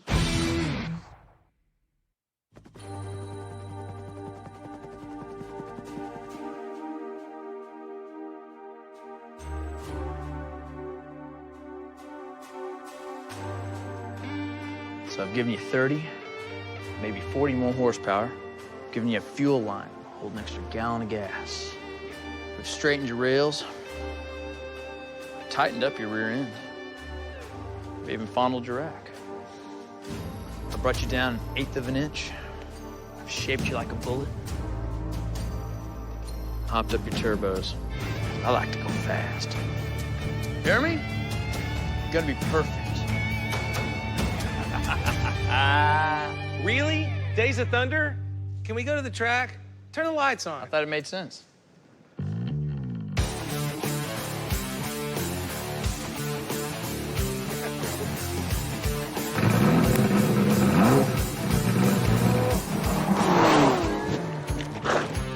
'91 F40, Gas Monkey Garage to Fast Monkey. Dude, did you hurt yourself? Can you get up? So this is one of the biggest investments I've ever made in a single car. And I gotta tell you, I was nervous, I almost backed out once, and I was getting a little worried. But now that we're here, I see the light at the end of the tunnel, and it's black. What I wanted to do with this car was prove that we could build a better F40. So in 1991, this was the supercar. But this is not only a new year, this is a new century. So there's a lot of improvements that we can make to this car. I just had to open up the checkbook. We wanted to make it faster, leaner, meaner, down low, and most of all, we wanted to change the color to black, because you know why? Black's badass, and red just ain't. Leaner, meaner, blacker. The car wasn't just kind of wrecked, it was absolutely obliterated. Every inch of this car was damaged. So when it came to straightening the frame out, we needed to be able to get the frame within 3 millimeters of true to be able to get Ferrari spec. Stewart's crew got it within 1. The car is laser straight. But when it came to making the Ferrari a Ferrari, I needed someone that was an expert on it front to back. That was Michael Luongo. We needed it faster. Michael knocked that out. Bumped the horsepower from 450 to 550. Put the air in the motor faster, you're gonna need to get it out quicker, so we need to ditch the mufflers and we went with a straight tube exhaust.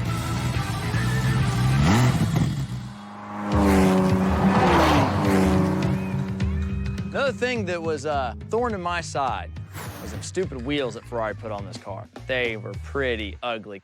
So had these wheels cut and built especially for this car. They're the only ones. You can't go and buy them. So naturally, painted them flat black, 'cause I didn't want you to see them. I can see them. They're right there. Yeah, they're right there. The seats that came in the car, there's been a lot of upgrades since 1991. These Recaros have a lot more side bolstering. They'll keep you down in that car, slinging through the corners. You feel like you're part of the car with these seats. They're pretty bitchin'. This car has the best of everything that it needs to do what it's gonna do, which is go fast and scare women and children. This makes me wonder why Ferrari couldn't get it right all those years ago. Yeah, what happened to that? Well, there you go, man. First ride in a $1 million supercar. Was it crashed and totaled? Yes. Did we care? No. Did we fix it in weeks, not years? Yes. Did we make it better? Yes. All I need now is somebody to walk up with a pocket full of cash so I can say yes.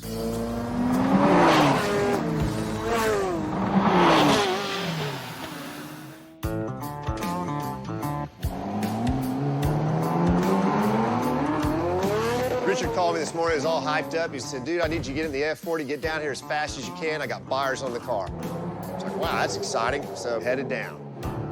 You better be being careful with that thing. We gotta sell it and make some money, son. I'm not gonna hurt it. You're gonna hurt yourself trying to get out of it. Dude, this thing is so awesome to drive. It is unbelievable. I got 3 guys on this car. 900 grand. Casheronis. 3 guys, same number. Because they're trying to steal it. No, they're not. I think they are. 900 grand. Dude, 900 grand's a fair offer for a smashed up F40. Parts and labor in this car were just massively expensive. So I knew coming down here today, if he already had some offers he was happy with, he was ready to get off of it. How's the car? It's awesome. Unbelievable to drive. You guys just killed it. So let's make it sell. But in the last couple days, I've been contemplating not selling this car. It's incredible to look at, incredible to drive. I'll just keep it. How the hell are you gonna do that? I need my money out of it. I'll just buy out of it. I'll pay all the parts and labor bills. That's 295 grand. Okay, let's just call it 300 grand for easy Okay. math. I'll write a check for 50 grand, and I'll give you 50 grand in cash. You just give it to Aaron. You didn't do anything on this. I wrote the checks. That's the hardest part. That's I'll what I'll give you a check for 50, and I'll give you 50,000 in cash. There's no and way. we're out. He doesn't. Yeah, no, that's not how this works. I like his deal. And then you turn around and sell it for more later on, and I'm gonna be kicking myself in the freaking. So now you're worried I'm gonna sell it for more money? Either you're in or you're out. I mean, now you're backing up. Man. That's 400 back in the bank. I'll take it. All right, cool. Woo! F40, I gotta tell you, I was nervous. I was really worried about it, and that was a lot of money to put on the line, but it paid off. I had a feeling this is what was gonna happen today, so I did bring you a little cash. That don't look like 400 grand. No, I told you what I do is I write the check for 300, 50 to you, and 50 to Aaron. Aaron don't get 50. Well, he just did. Y'all work it out. I'll let you hold this for me. Okay. You got the safe in the office. Yeah, I'll hold it for you. We just went back to celebratory beer. And $900,000 is a win-win for everybody. I've driven a lot of cars. It's the best driving car I've ever been in. I'm gonna go count this and make sure it's 50. See y'all later. Thank you very much. Yes, sir. I think he suckered me into it, actually. Oh, I think he said, yeah, can you build this car really quick, really fast, and really, cheaper than Ferrari? Knowing that he wasn't gonna have to get rid of it. Yeah, he wasn't gonna get rid of it. He just totally freaking bamboozled me, man.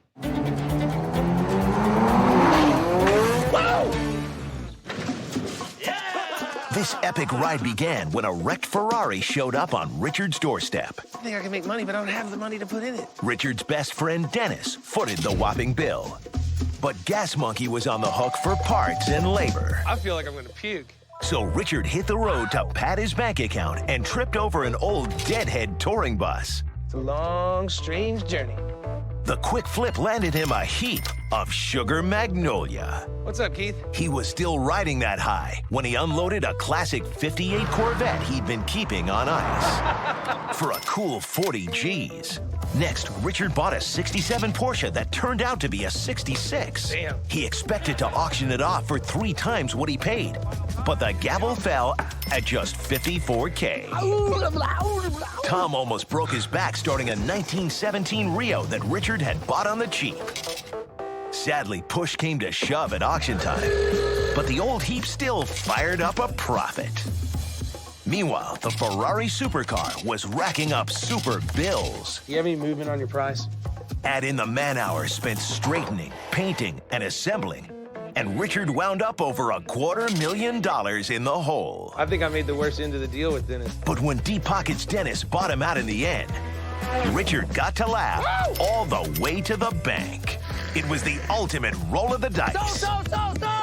The Hot Rod Hunter hit the jackpot. Unbelievable. With the biggest Gas Monkey payday ever. So today was a great day at Gas Monkey. I mean, I sold the F40 Ferrari. I was a little worried about it, but I freed up all my cash I had in it, made $100 grand. And you know what? I thought it'd be a good idea to buy the guys all a cold beer. And I had so much money left over that I bought myself an F40.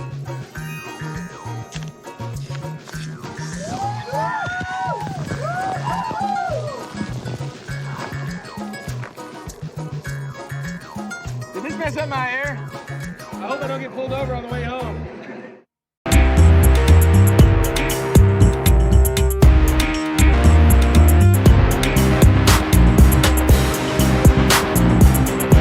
৳5,000 is a lot of money.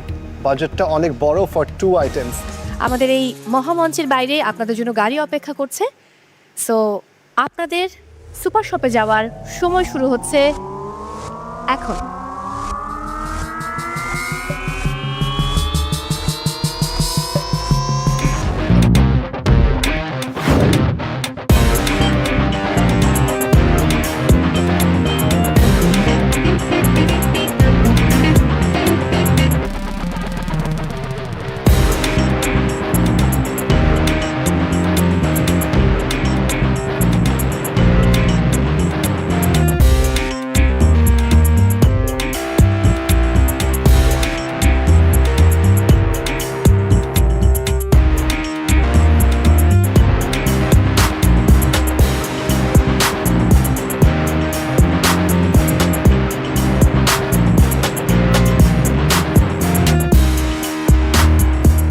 আজকে আমাদের task হচ্ছে time and money challenge. আমাদেরকে একটা নির্দিষ্ট amount দিয়ে দেওয়া হয়েছে। আমাদেরকে আসলে বাজার করতে পাঠানো হয়েছে একটা সুপার শপে। আমরা নিজেদের পছন্দ মতো নিজেদের রেসিপি সিলেক্ট করে এখান থেকে বাজার করতেছি।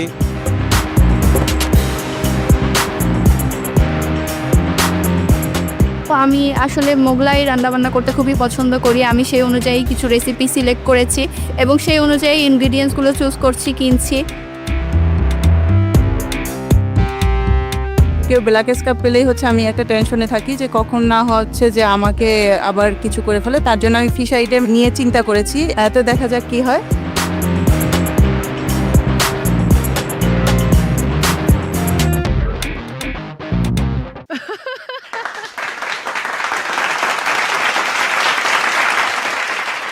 কেন যেন মনে হচ্ছিল যে এক ঝাঁক পাখি অনেকদিন পরে খাঁচা থেকে বেরিয়েছে, যদিও একটা চ্যালেঞ্জ রয়েছে সামনে, বাট সবাইকে খুব ফুরফুরে লাগছিল।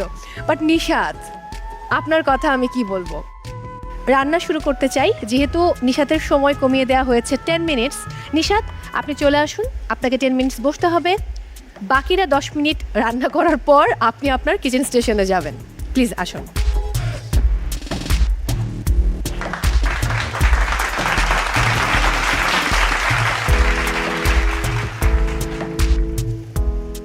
তাহলে রান্না শুরু করি। রান্না শুরু করার আগে আমি পার্টিসিপেন্টসদের উদ্দেশ্যে জাস্ট একটা কথা বলতে চাই। আপনারা আজকে টপ 8-এ এলিমিনেশন এপিসোডে ফাইট করছেন। 5,000 টাকা is a lot of money. বাজেটটা অনেক বড় for 2 items. Make sure your dish is worth 5,000 টাকার। ক্লিয়ার? Thank you chef. এবার তাহলে আমরা রান্না শুরু করতে পারি। হ্যাঁ শাফায়েত, কিছু বলবেন বোধহয়। 90 মিনিট আমাদেরকে সময় দেওয়া হয়েছে। এই 90 মিনিটের মধ্যেই কি আমাদেরকে ক্লিনিং, কস্টিং, প্লেটিং সব কিছু করতে হবে? 90 মিনিটসের মধ্যে আপনারা কুকিং অ্যান্ড প্লেটিং শেষ করবেন। দুটো ফ্যান্টাস্টিক ডিশ আমাদেরকে দিবেন 5,000 টাকা ওয়ার্থ। অ্যান্ড এরপরে আপনাদেরকে 15 মিনিটস কিচেন ক্লিন অ্যান্ড কস্টিংয়ের জন্য দেওয়া হবে। গ্রেট।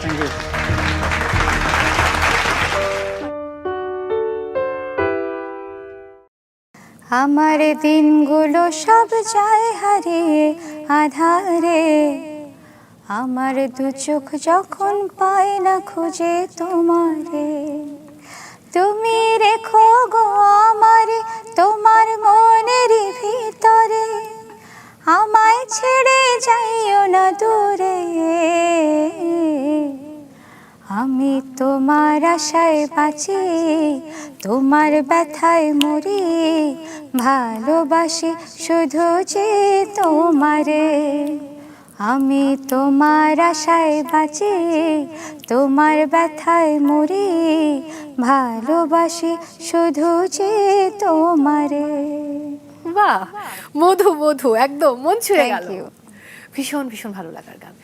আপনার ক্যারিয়ারের 2 দশক, এবং এই 2 দশকে তো অনেক টক ঝাল মিষ্টি অনেক রকম অভিজ্ঞতার মধ্য দিয়ে যেতে হয়েছে। একটু যদি টক গল্প দিয়ে শুরু করি বা টক অভিজ্ঞতা দিয়ে শুরু করি, কখনো কি মঞ্চে পারফর্ম করতে গিয়ে ভুল লিরিক গেয়েছেন, কিংবা দেখা গেল যে অনেকবার গলা নষ্ট হয়ে গেছে, এমন কোনো অভিজ্ঞতার কথা যদি শেয়ার করতে বলি?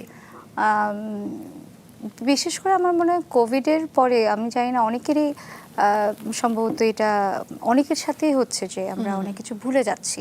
হ্যাঁ, এটা হয়েছে আমার, আগে হতো না।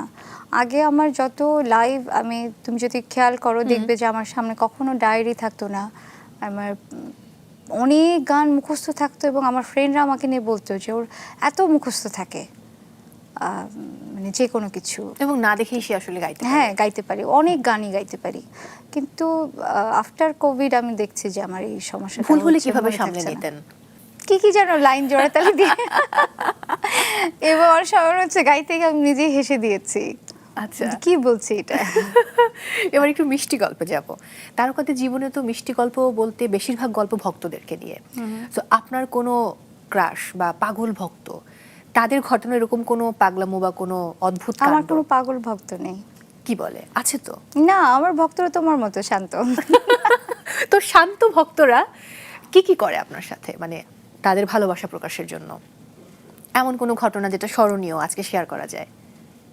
তারা ভালোবাসে বলে ধর দীর্ঘ বছর ওরকম বলবার মতন উল্লেখযোগ্য কাজ না করেও, একটা বিরতিতে থেকেও এবং অনেক ধরনের কন্ট্রোভার্সির মধ্যে দিয়ে যাবার পরও যে আমি আছি, এটাই তো তাদের ভালোবাসা। আমি আর কি দেখাবে? ওকে, টক হলো মিষ্টি হলো, এবার একটু ঝাল টপিকে যাব, মানে স্পাইসি। বলো। অনেকে বলেন আপনার সঙ্গে যে যাই করুক, সামাজিক যোগাযোগ মাধ্যমে একটু কটাক্ষ করে কিছু লেখাটা হয়তো একজন তারকা হিসেবে ঠিক না, যেহেতু আপনি একজন স্বনামধন্য তারকা। এ ব্যাপারে আপনার মতামত? এটা কি আমি প্রথম করেছি এমন যে এটা একদম ইউনিক একটা ঘটনা যে এই তারকাই প্রথম কটাক্ষ করে লিখেছেন, তা তো না। আমরা তো হরহামেশাই দেখছি। আগে একটা সময় ছিল আমরা ফোন করে বলতাম, আর এখন ব্যাপার হচ্ছে আমরা সোশ্যাল মিডিয়া, মন ভালো নিটা আমরা সোশ্যাল মিডিয়াতেই জানাই। হ্যাঁ, কিছুটা ছেলে মানুষই মনে হয় হয়েছে। আবার ধরো মানে রাগ, ক্ষোভ, এগুলোর ঊর্ধ্বে তো আর আমি না। আমি তো আর একটা 10টা সাধারণ মানুষের মতো মানুষ। তো অন্য সবাই যেরকম তর্ক করে বা তর্কে বা বিতর্কে জড়ায়, আমি তর্ক বা বিতর্কতে জড়াইনি, শুধু একটা কটাক্ষ করে চুপ হয়ে গেছি।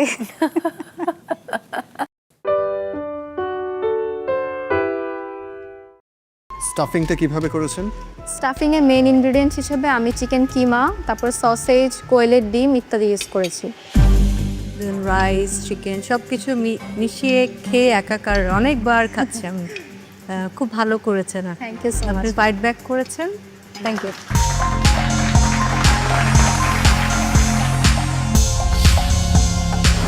চিকেন স্টাফ করেছি সলবেকটে, আর হচ্ছে সটে ভেজিটেবল হার্ব রাইস করেছি, সাথে মাশরুম সস। হ্যালো দিবা, হ্যালো ম্যাম। আজকের সল্ট বেকিং চ্যালেঞ্জ কেমন লাগতো? আমার কাছে অনেক এক্সাইটিং লেগেছে, কারণ হচ্ছে যে আমি কখনোই আগে চিকেনকে ডিবোন করিনি, তো করার সময় একটু টাফ মনে হচ্ছিল, বাট এর আগে আমি যে চ্যালেঞ্জগুলো দেখেছিলাম ওইটা থেকে দেখে আমার কাছে মনে হয়েছিল আমি শিখে ফেলেছি, তো করতে করতে আমারটা অনেক বেশ সুন্দর করে হয়ে গিয়েছিল। স্টাফিংটা কিভাবে করেছেন? স্টাফিংয়ে মেইন ইনগ্রিডিয়েন্টস হিসেবে আমি চিকেন কিমা, তারপর সসেজ, কোয়েলের ডিম ইত্যাদি ইউজ করেছি।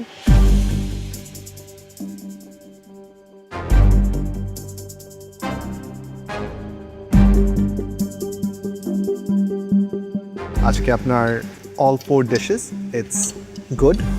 চিকেনের স্টাফিংটা মজা হয়েছে, আই থট ইটস ক্রিয়েটিভ। আপনি কিমা অ্যান্ড সসেজ দিয়ে যেভাবে করে স্টাফিংটা করেছেন। The baked chicken I felt it's slightly a little over cooked, maybe আপনার রেস্টিং টাইমটা বেশি ছিল or the oven time, but other than that রাইসটা মজা, ভেজিটেবলস জাস্ট সটে করা নর্মাল। I wish আপনি ভেজিটেবলসে একটু different variation আনতেন। সসটা মজা, overall it was a good try।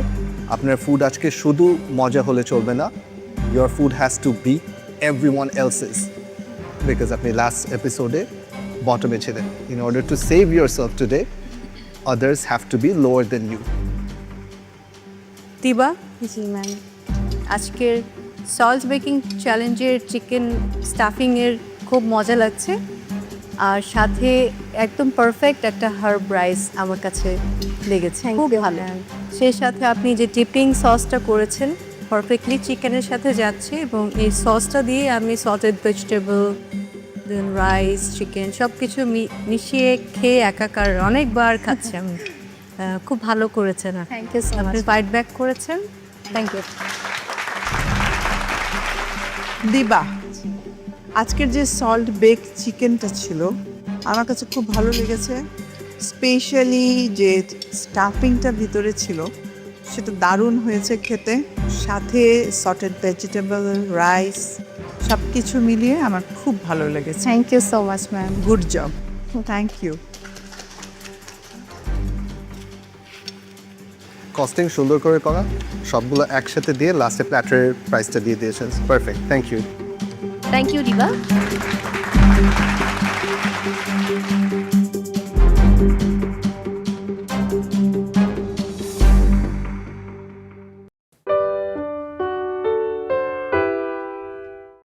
Kolkata থেকে তোমার অনেক অফার এসেছে এবং কলকাতায় কিন্তু তোমার প্রচুর ভক্ত।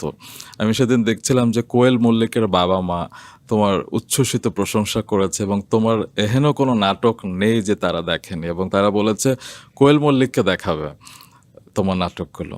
এবং আমি জানি যে সেখানকার একজন সুপারস্টার তার ছবিতে তোমাকে অফার দিয়েছিল, এবং গত বছর বহুরূপী বলে একটা সিনেমা সুপার ডুপার হিট হয়েছে, সেই ডিরেক্টররা তোমাকে অফার দিয়েছিল, কিন্তু তুমি করোনি কেন?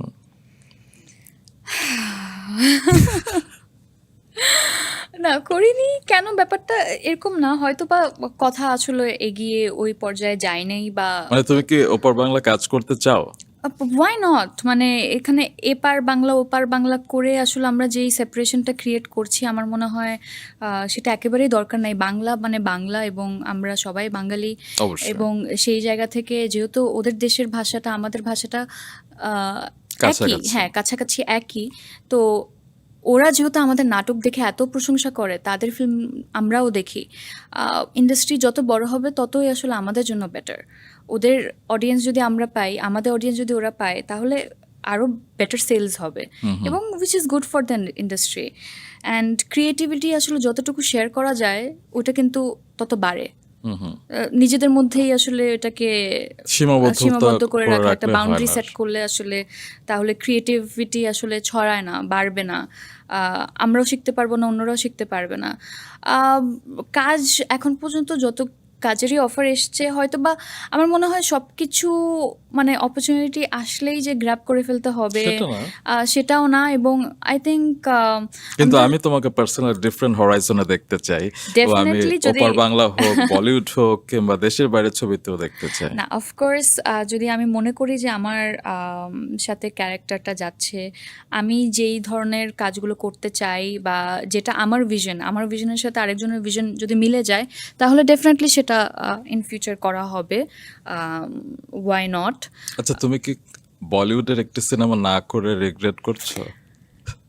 যেগুলো কাজ করা হয়নি তুমি তো সেগুলো নিয়ে বলিউডের কথা একটা বলার সিনেমাও কোনো রিজেক্ট দরকার করেছো। নেই না না, দেখেন এটা তো অলরেডি পাবলিকলি চলে এসেছে। তুমি অফার পেয়েছিলে বিশাল ভারদ্বাজের সিনেমাতে। এই নিয়ে তুমি এখন কথা বলতে চাচ্ছ না? না মানে আমার মনে হয় আসলে বিকজ আমাদের খুব গুণী একজন অ্যাক্ট্রেস এই বাঁধন। ফিল্মটা করেছেন বাঁধন আপু and she did wonderful job of course. তো আমার মনে হয় এটা নিয়ে আসলে কথা বলার কিছুই নেই বিকজ আমরা যেটা পাবলিশড ওয়েতে দেখেছি আমরা we saw the best version and এটার আগে পিছে কি গল্প আছে না কথা it doesn't matter at all what she has done is fantastic and আমার মনে হয় this was the right decision it was perfect for her and আমি যে ডিসিশনটা নিয়েছি বা আরও যারা অফার পেয়েছে তারা যে decision that was perfect for them of course.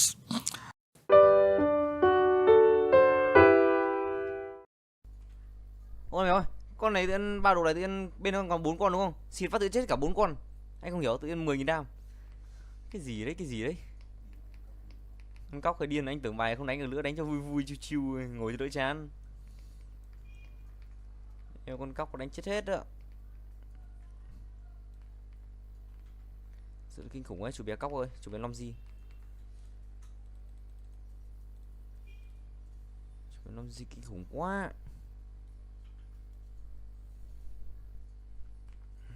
Chủ bé Long Di khó khạc và kinh khủng khiếp. Lại rơi đất rồi, người bề tà. Shiba.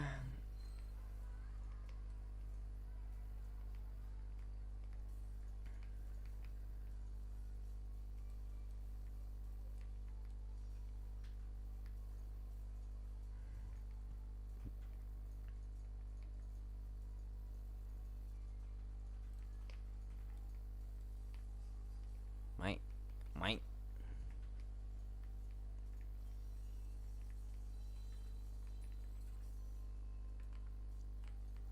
mình thua. Em mà thua được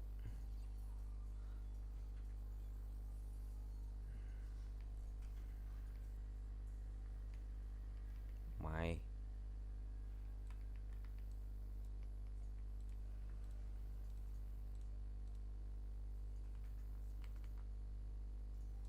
tao tắt trong một vòng.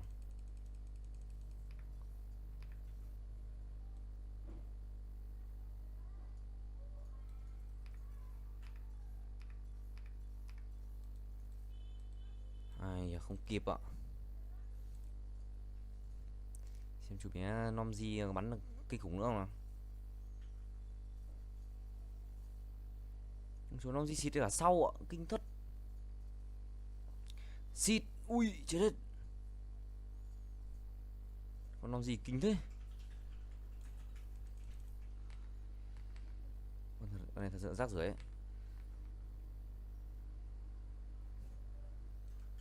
Chuyện làm gì kỳ khủng quá.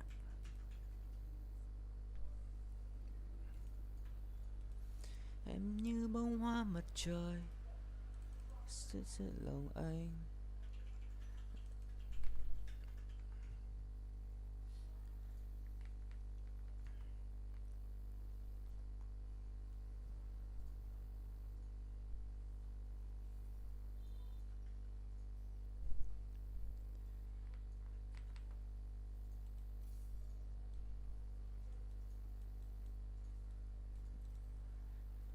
Ở đây mình thấy được nhau để cho ai nói với em lời chào.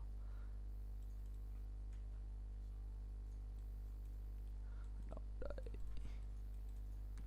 cả tháng của sao lại.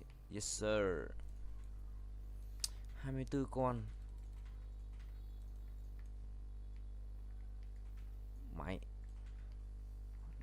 nào. Con này có 1 tỷ máu á. Ở đâu mất rồi? Nó phép rồi. Game beta này nữa. Chịu đấy. Đang đánh con bố bay trời.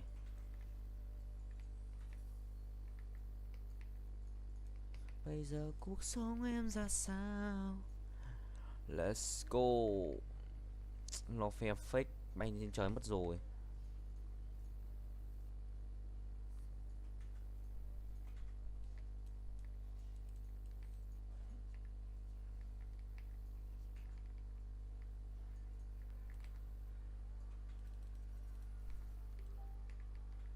Một bán.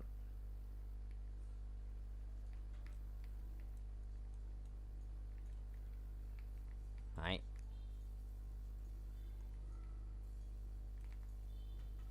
Ui kinh thế. Nóm gì? Khác nhót hết cả một sàn. Nóm gì? Ui xịt ra sau cực bi chi lông. Ui con làm gì hồi lông quá đấy.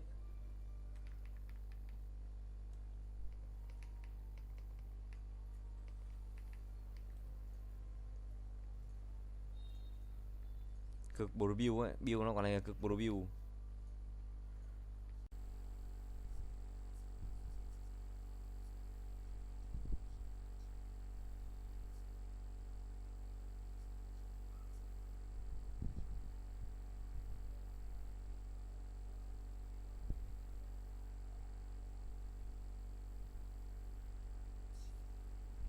Lucifer.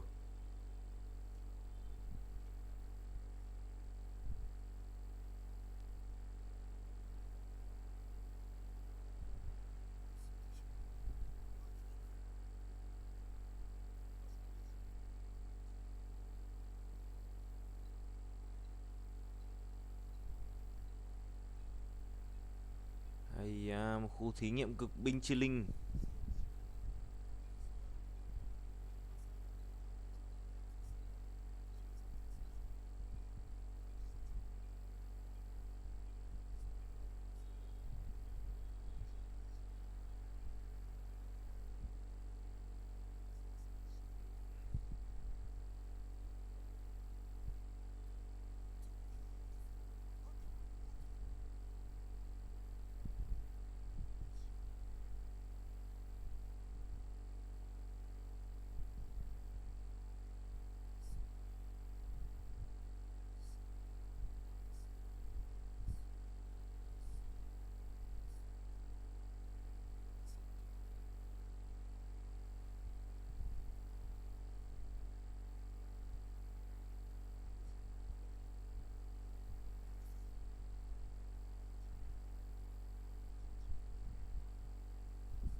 Bro cái tỉnh rồi, ôi ôi xong rồi.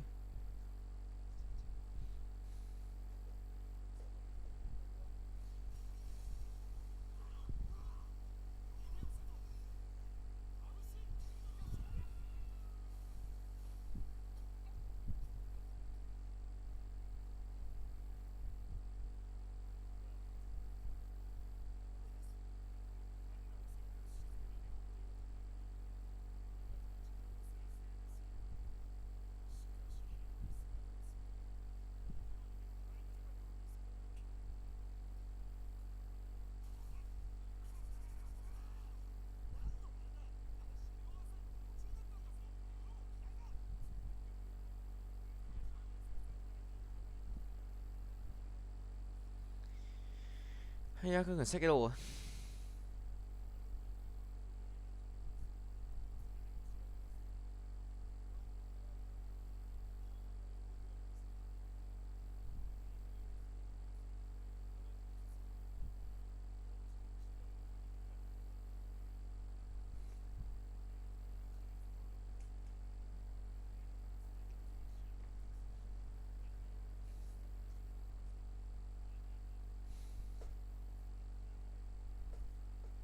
Dòng hỏi chấm.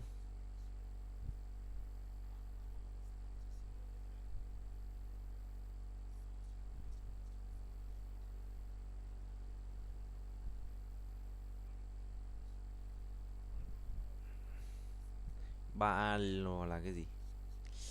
Ai à.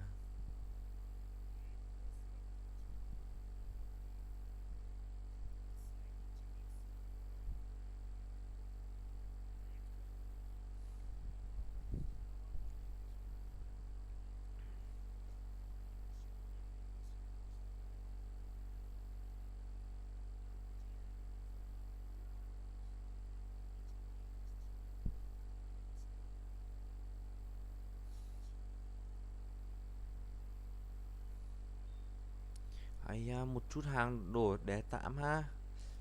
Mặc dù tái tạo thì vào nhanh hơn nọ.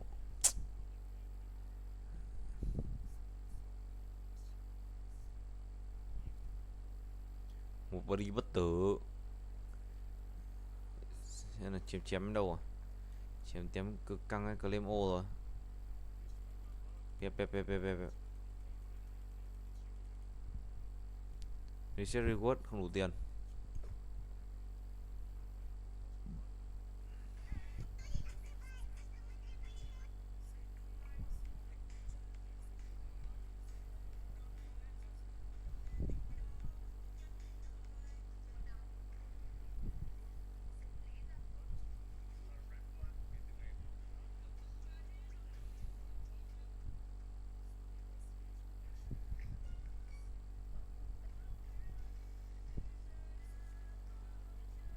Ok, cực bình